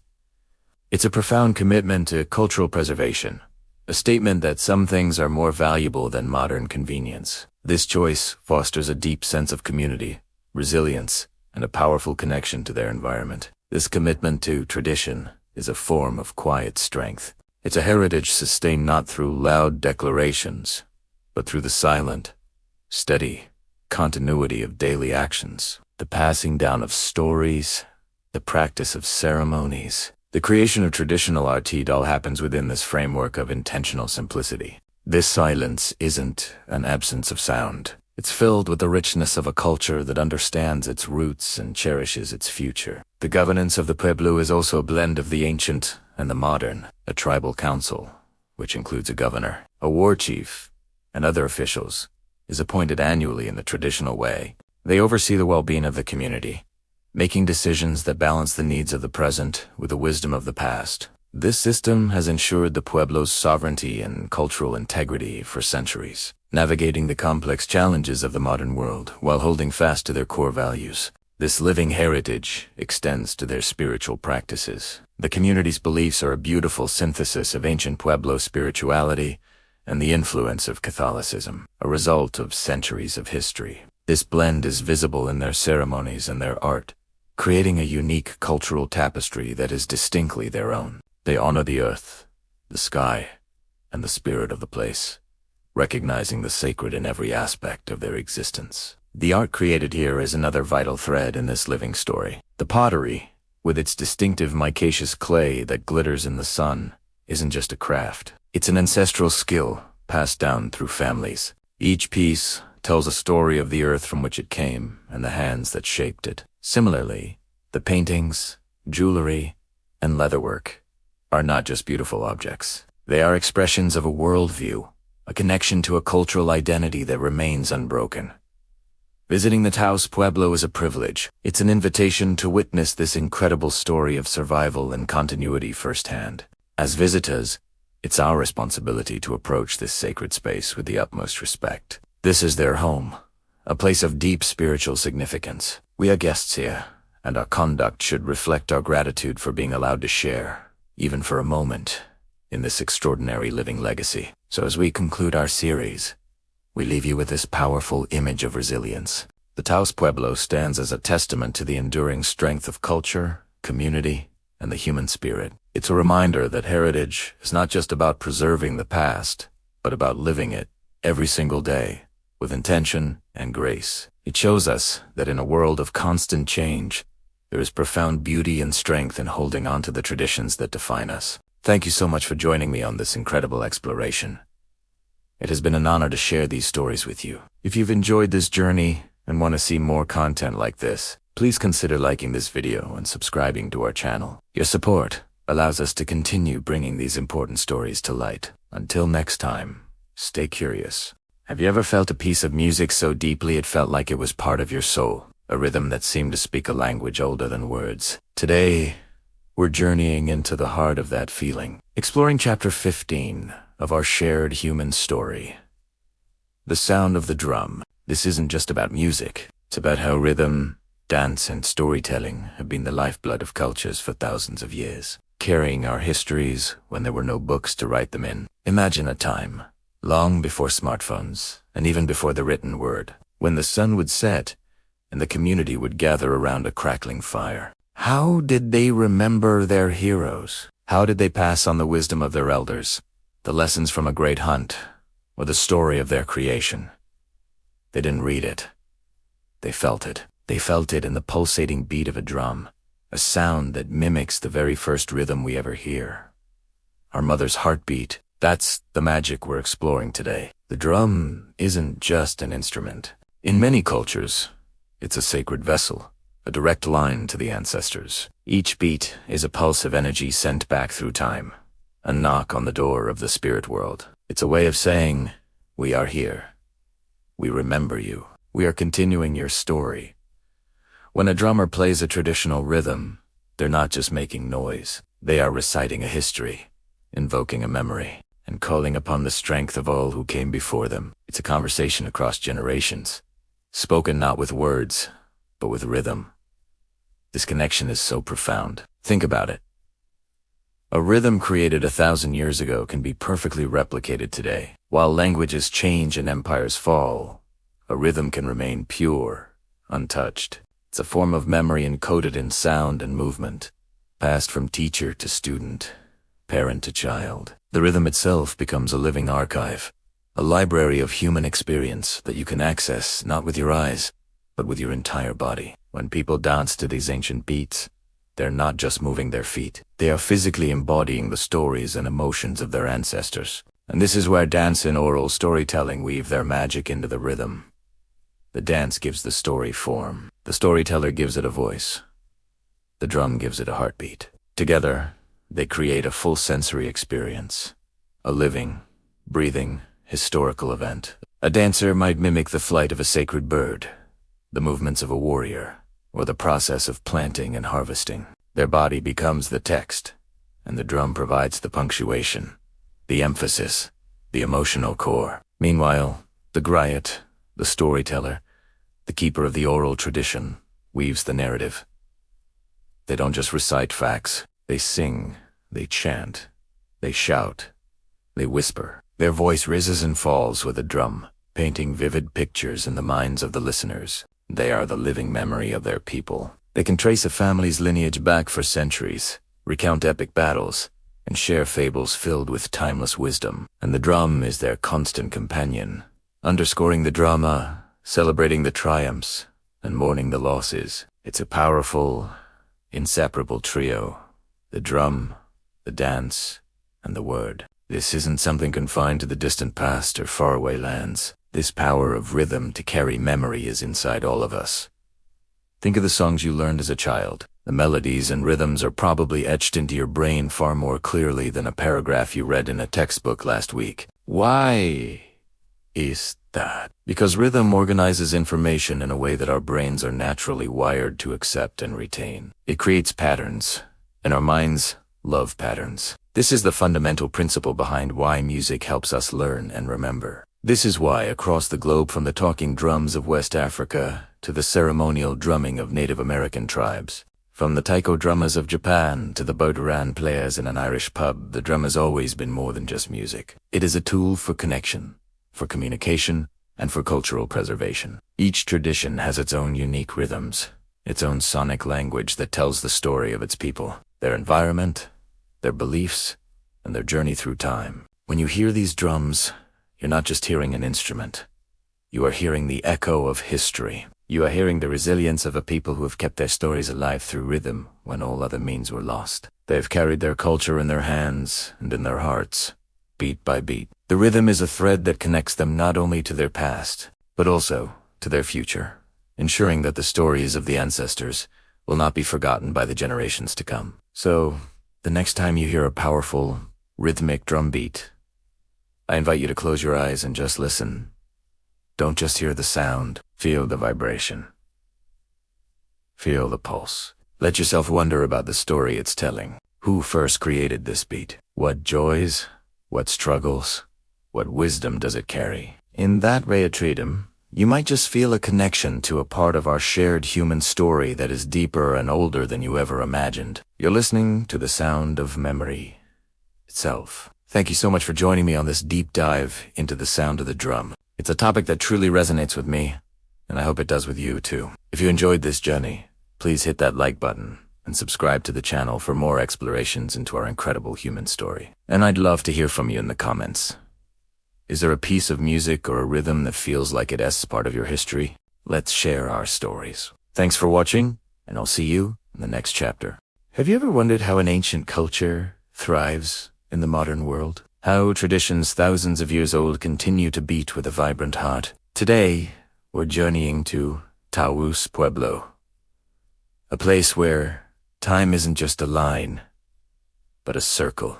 This is chapter 16 of our exploration, the sacred cycles of the year. Here in Taos, the year isn't marked just by changing seasons, but by a sacred rhythm of ceremonies and feast days that have sustained the community for over a millennium. This spiritual calendar is the lifeblood of the Pueblo, connecting the people to the land, their ancestors, and the cosmos. It's a beautiful dance between what is seen and what is felt, a harmony that keeps the spirit of the Pueblo alive and strong.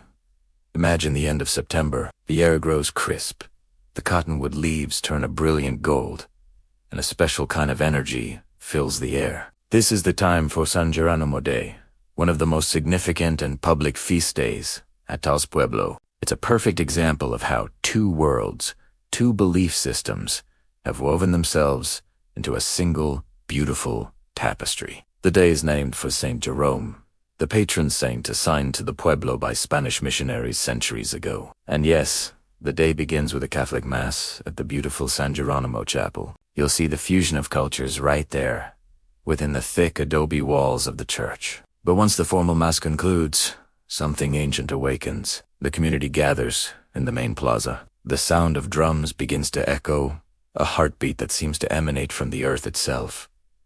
Then, the clowns appear. But these aren't circus clowns. These are the kosher, or sacred clowns. They emerge, their bodies painted in black and white stripes, representing spirits from the underworld. Their purpose is deeply spiritual. Through humor, satire, and sometimes mischievous antics, they remind the people of the right way to live, challenge social norms, and provide a kind of spiritual cleansing for the community. They are both jesters and priests, bringing laughter and profound lessons. As the clowns engage the crowd, the main event builds.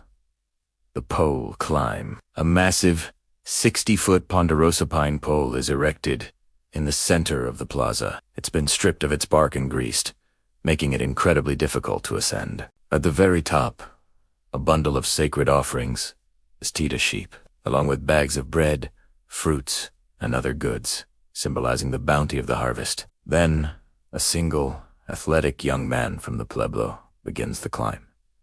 It's not just a physical feat, it's a spiritual quest. He represents the entire community, and his struggle to reach the top is a prayer in motion. The crowd watches, sometimes cheering, sometimes holding their breath. The clowns might help in their own comical way, adding to the drama. His ascent symbolizes the people's connection to the heavens, and when he finally reaches the top and unties the offerings, a great cheer erupts. He has secured blessings and prosperity for the coming year. San Geronimo Day is just one thread in this rich yearly cycle. Other feast days, like the Christmas Day and King's Day dances, also showcase this incredible blend. On Christmas, after midnight mass, the plaza comes alive with the ancient deer dance, or Matikin's dance. Dancers in elaborate regalia move to the rhythm of drum and chant, a tradition that predates the arrival of Christianity by centuries. It's not a performance for tourists. It's a prayer, an offering of gratitude. You might ask, how can these two seemingly different faiths coexist so seamlessly? The answer lies in the Pueblo's worldview. For the people of Taos, spirituality isn't about choosing one path over another. It's about incorporation and harmony. The Catholic saints were often seen as reflections of their own nature, spirits, and deities. The Virgin Mary might be associated with Mother Earth, the source of all life. The rituals of the church were integrated into a pre-existing ceremonial calendar that was already rich with meaning. This ability to adapt without losing the core of their beliefs is the secret to their resilience. They took what was introduced and made it their own, weaving it into the fabric of their identity. The result is not a diluted culture, but an enriched one. The ringing of church bells harmonizes with the beat of the Pueblo drum. The prayers in Latin and English mingle with chants in the native Tiwa language. This spiritual harmony is what truly keeps the Pueblo alive. It's a living, breathing system that connects every person to their past, their present, and their future. It reinforces community bonds, teaches the youth, and honors the elders. It's a reminder that the land is sacred, that the seasons have a purpose, and that their way of life, blessed by both the saints and the spirits of their ancestors, will continue. When you visit Taos Pueblo, remember that you are stepping into a sacred space. The dances, the songs, the ceremonies, they are the pulse of a nation. They are the prayers that have sustained a people for 1,000 years, and will continue to do so for 1,000 more. The sacred cycle turns, and with each rotation, the heart of the Pueblo beats stronger. Thank you so much for joining me on this journey into the heart of Taos Pueblo. If you found this story as moving as I did, please give this video a thumbs up, and consider subscribing to our channel for more explorations into the world's most incredible cultures. We'd love to hear your thoughts in the comments below. See you next time. Upbeat, thoughtful music begins and fades into the background. Hello everyone, and welcome back to our journey through history. Today, we're re-stepping into chapter 17 to explore a truly foundational part of a vibrant culture.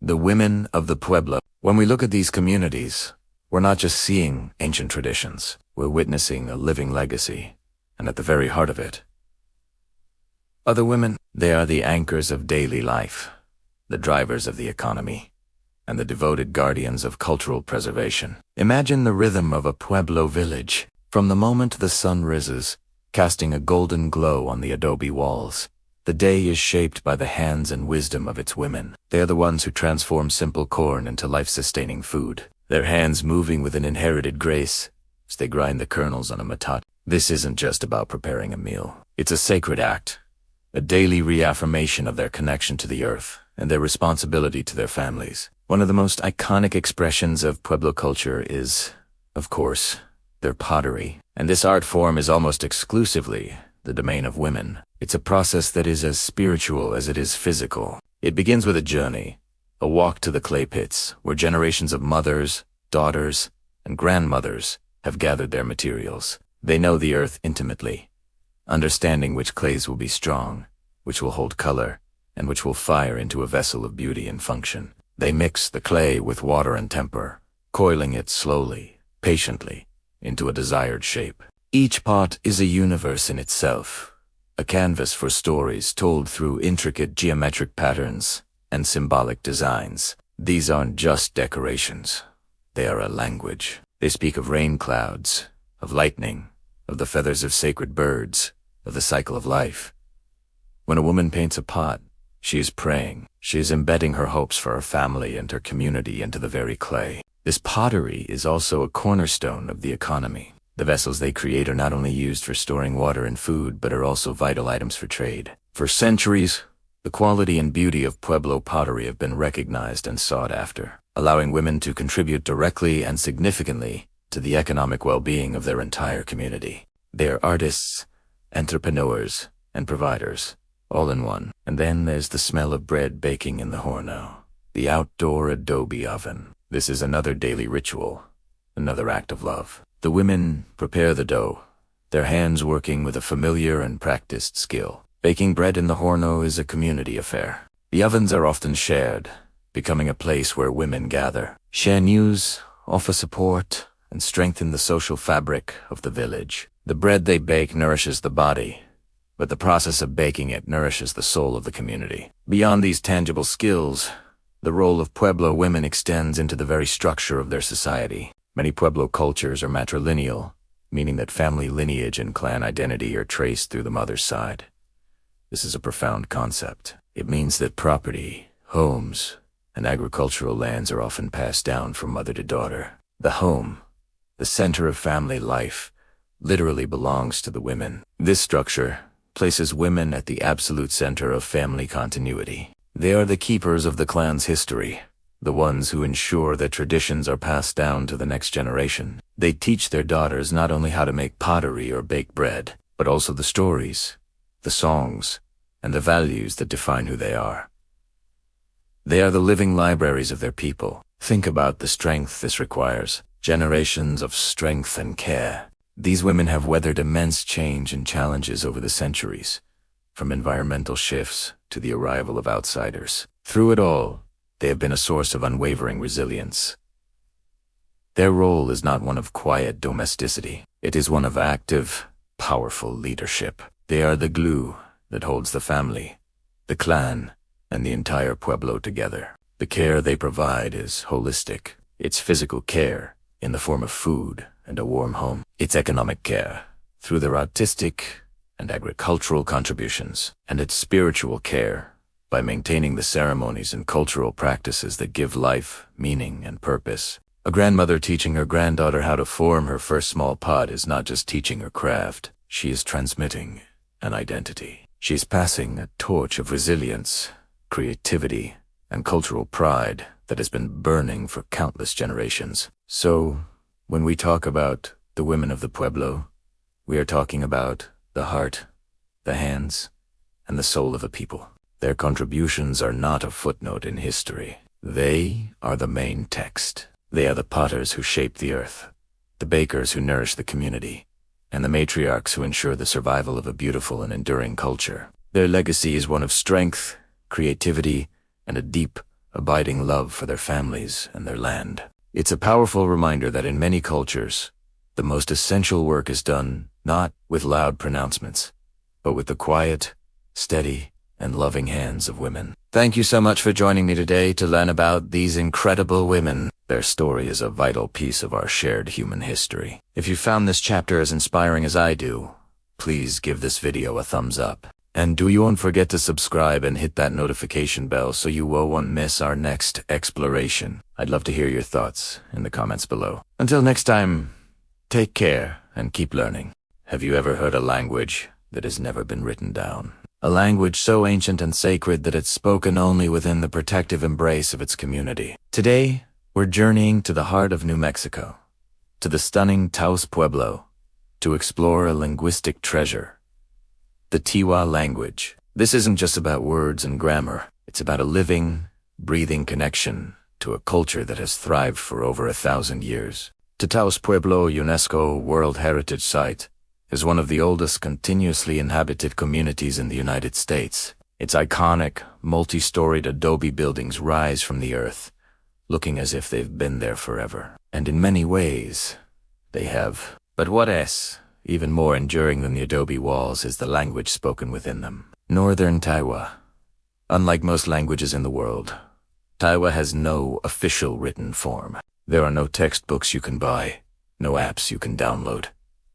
This is entirely by design. The people of Taos have made a conscious choice to keep their language and oral tradition.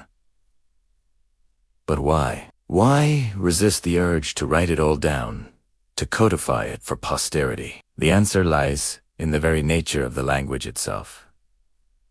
For the Taos people, Tiwa is not just a tool for communication. It is sacred. It's the language of their ceremonies, their prayers, and their history. It carries within it the wisdom of their ancestors, the stories of their creation, and the spiritual essence of their worldview. To write it down would be to take something deeply spiritual and make it mundane, to potentially open it up to misinterpretation or misuse by outsiders. The elders believe that the power and purity of the language are preserved by keeping it spoken, by passing it from one heart to another, rather than from a page to a pair of eyes. This protective stance is also a response to a long history of cultural suppression. For centuries, indigenous languages across the Americas were actively discouraged and even punished. Children were forced to speak English in boarding schools, and traditions were threatened. By keeping Tiwa within the community, the people of Taos have created a sanctuary for their cultural identity, a space where their heritage can thrive, safe from outside pressures. So, if there are no books, how does the language survive? It survives through the most powerful and ancient method of all, oral tradition. From the moment a child is born in Taos, they are immersed in the sounds of Tiwa.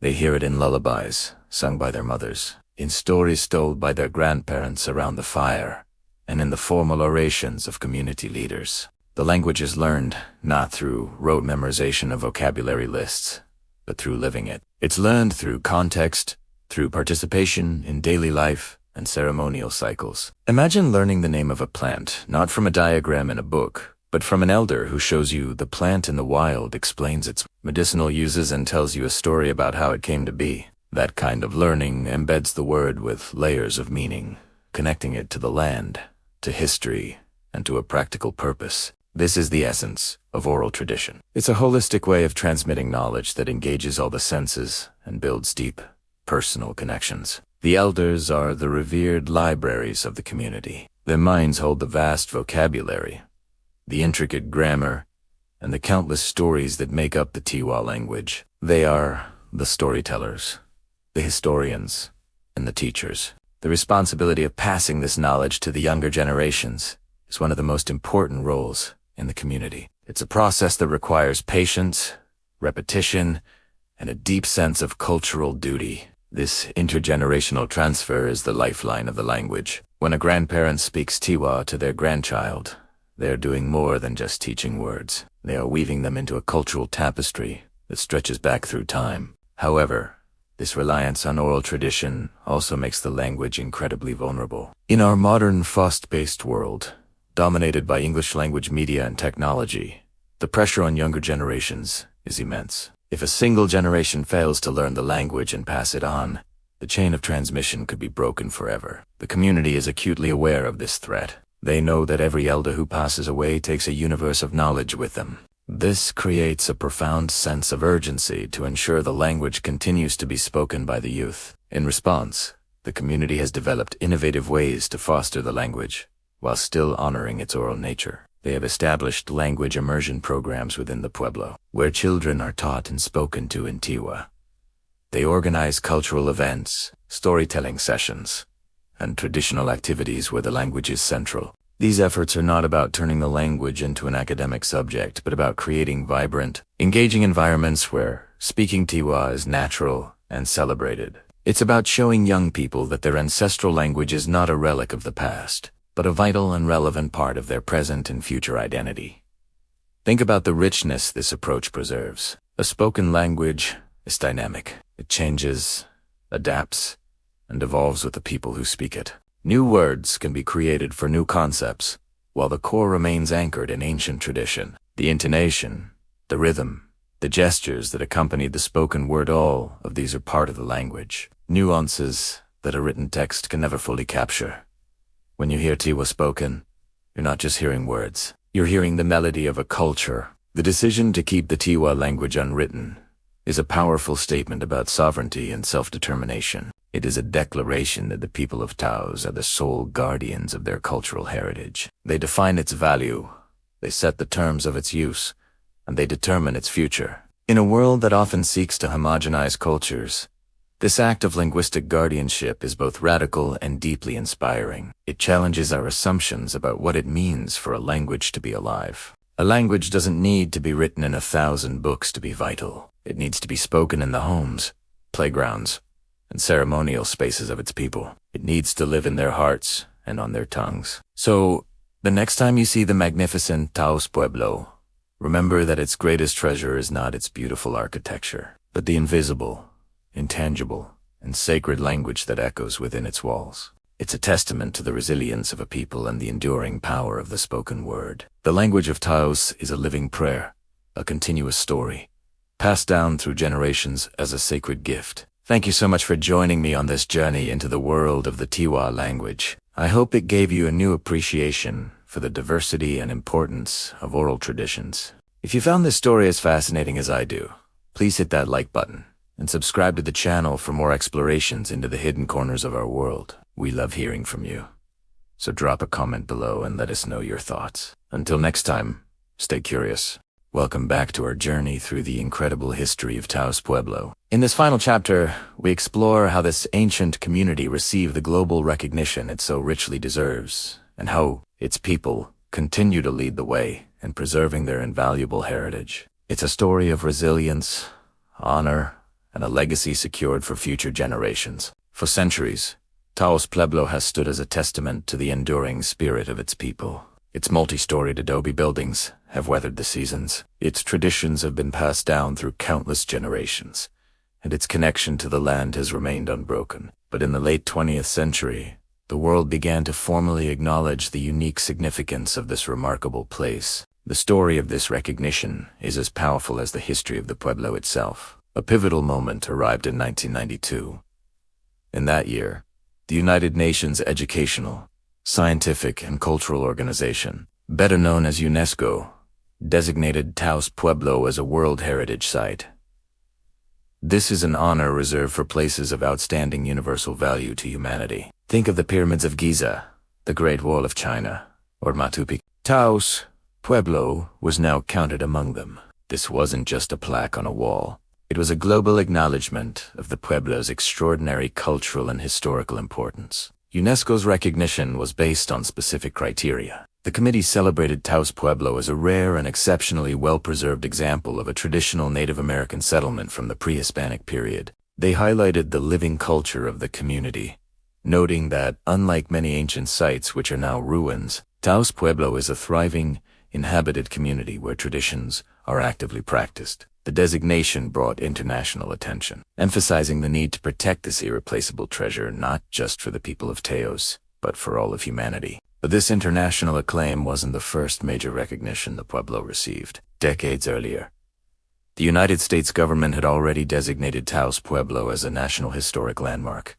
This status is given to sites that possess exceptional value in commemorating or illustrating the history of the United States. It recognized the Pueblo's significance in the broader story of the American continent, acknowledging its long history, predating European settlement, and its role in the complex tapestry of American history. This federal protection provided a crucial layer of safeguarding for the Pueblo's physical structures and cultural landscape. Together, these two designations, National Historic Landmark and UNESCO World Heritage Site, formed a powerful shield of recognition and protection. They helped to ensure that any development or external pressures would have to respect the historical and cultural integrity of the Pueblo. This formal acknowledgement provided the community with stronger legal and moral standing in its ongoing efforts to protect its land, water, and way of life. It validated what the people of Taos have always known, that their home is a sacred and historically significant place that must be preserved. However, the story of preservation at Taos Pueblo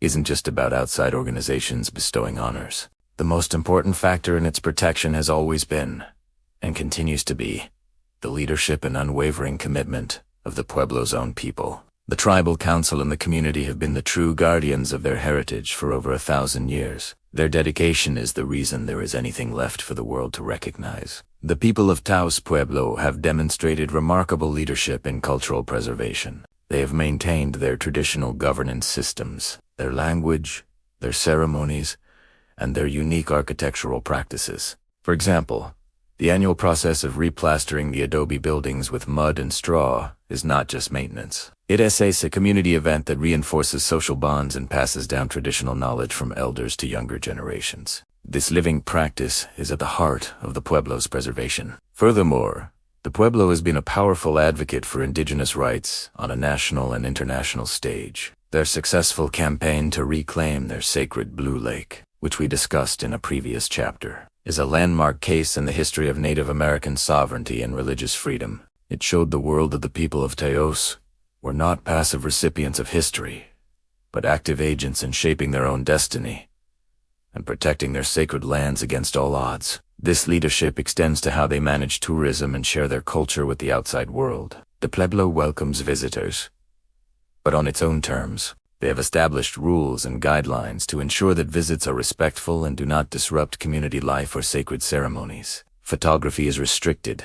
Certain areas are off, and visitors are asked to behave as guests in someone's home because they are. This careful management allows them to share their culture without sacrificing its integrity, providing an important economic resource while maintaining control over their own narrative. Today, the people of Taos Pueblo continue to be leaders in the movement to preserve indigenous heritage worldwide. They are a shining example of how a community can navigate the challenges of the modern world while holding fast to its ancient traditions. They show us that culture is not a static relic of the past, but a living, breathing force that continues to evolve and thrive. Their story is one of determination, wisdom, and an unbreakable connection to their ancestral home. The recognition by UNESCO and the National Historic Landmark Program are powerful affirmations, but the true honor belongs to the generations of Taos, people who have kept the flame of their culture burning brightly for over a millennium. Their legacy is not just in the beautiful adobe buildings that touch the sky, but in the strength of their community,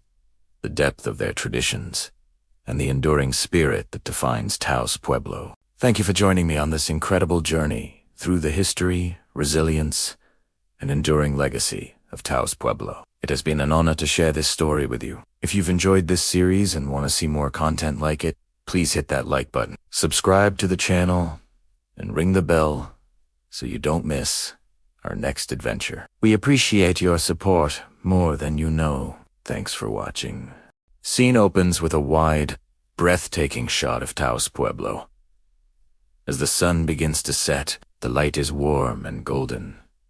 Hello everyone, and welcome. Join me for a quiet moment as we step into what feels like another time, another world. This is chapter 20 of our journey, The Light at Sunset. We're here, at the edge of the day, watching the sun cast its final golden rays over the ancient walls of Taos Pueblo. Camera slowly pans across the multi-storied adobe structures, lingering on the texture of the walls. Look at that. See how the adobe seems to absorb the light, turning this incredible, warm, reddish gold. It's almost as if the buildings themselves are breathing, sighing with the day's end. There's a stillness here, a profound quiet that settles over the land as the shadows lengthen. You can almost hear the silence, can't you? It's a peace that seeps into your soul. What's truly humbling, what stops me in my tracks every time I witness this, is the thought of continuity. The very light we're seeing now, painting these walls in hues of fire and earth, is the same light that has kissed this pueblo for over 1,000 years.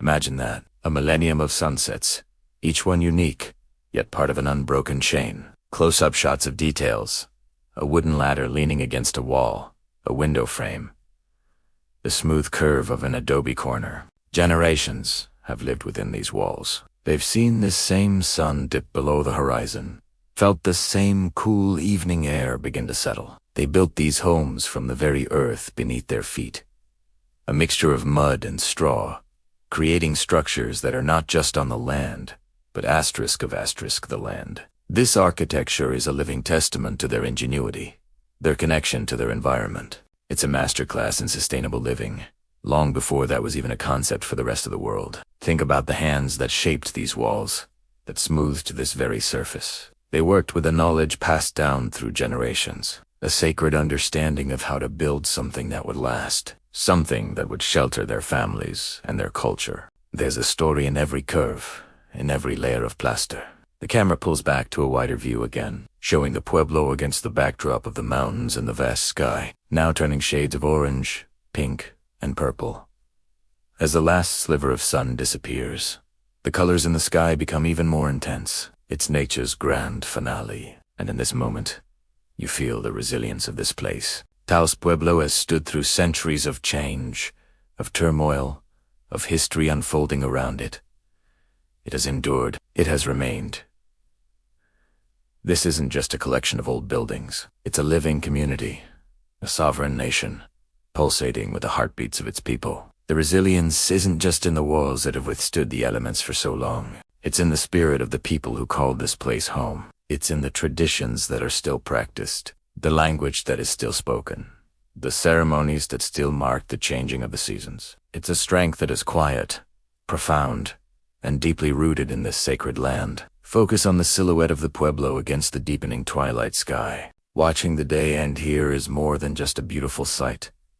It's a meditation. It forces you to slow down, to be present. In our fast-paced, modern lives, moments like these are precious gifts. They remind us that we are part of something much larger than ourselves. A story that stretches far back into the past and will continue long into the future. This sunset is a bridge between the ancient and the now. It connects us to all the people who have stood right here, watching this same daily miracle. It speaks of cycles, of endings that are also beginnings, of the quiet promise that the sun will rise again tomorrow, just as it always has. There's a deep sense of peace that comes with that realization. A peace that comes from understanding that despite all the chaos in the world, some things remain constant. The earth turns, the sun sets, and this Pueblo stands, glowing softly in the twilight. It's a powerful anchor in a world that often feels adrift. The sky is now a deep, velvety blue, with the first stars beginning to appear. The Pueblo is a dark, strong silhouette, and now the light has faded, giving way to the stars. The show is over, but the feeling remains. This sense of peace, of connection, of awe. This is the magic of Taos Pueblo at sunset. It's a reminder of the enduring power of culture, the quiet strength of resilience, and the simple, profound beauty of a day coming to a close. It's a lesson in continuity, whispered on the evening breeze. Thank you so much for sharing this quiet, reflective moment with me. It's been an honor to bring you here, to this special place. If you found some peace in this journey, please consider liking this video and subscribing to the channel for more chapters of our exploration. It truly helps us continue to share these stories. Until next time, may you find your own moments of tranquil beauty. Be well.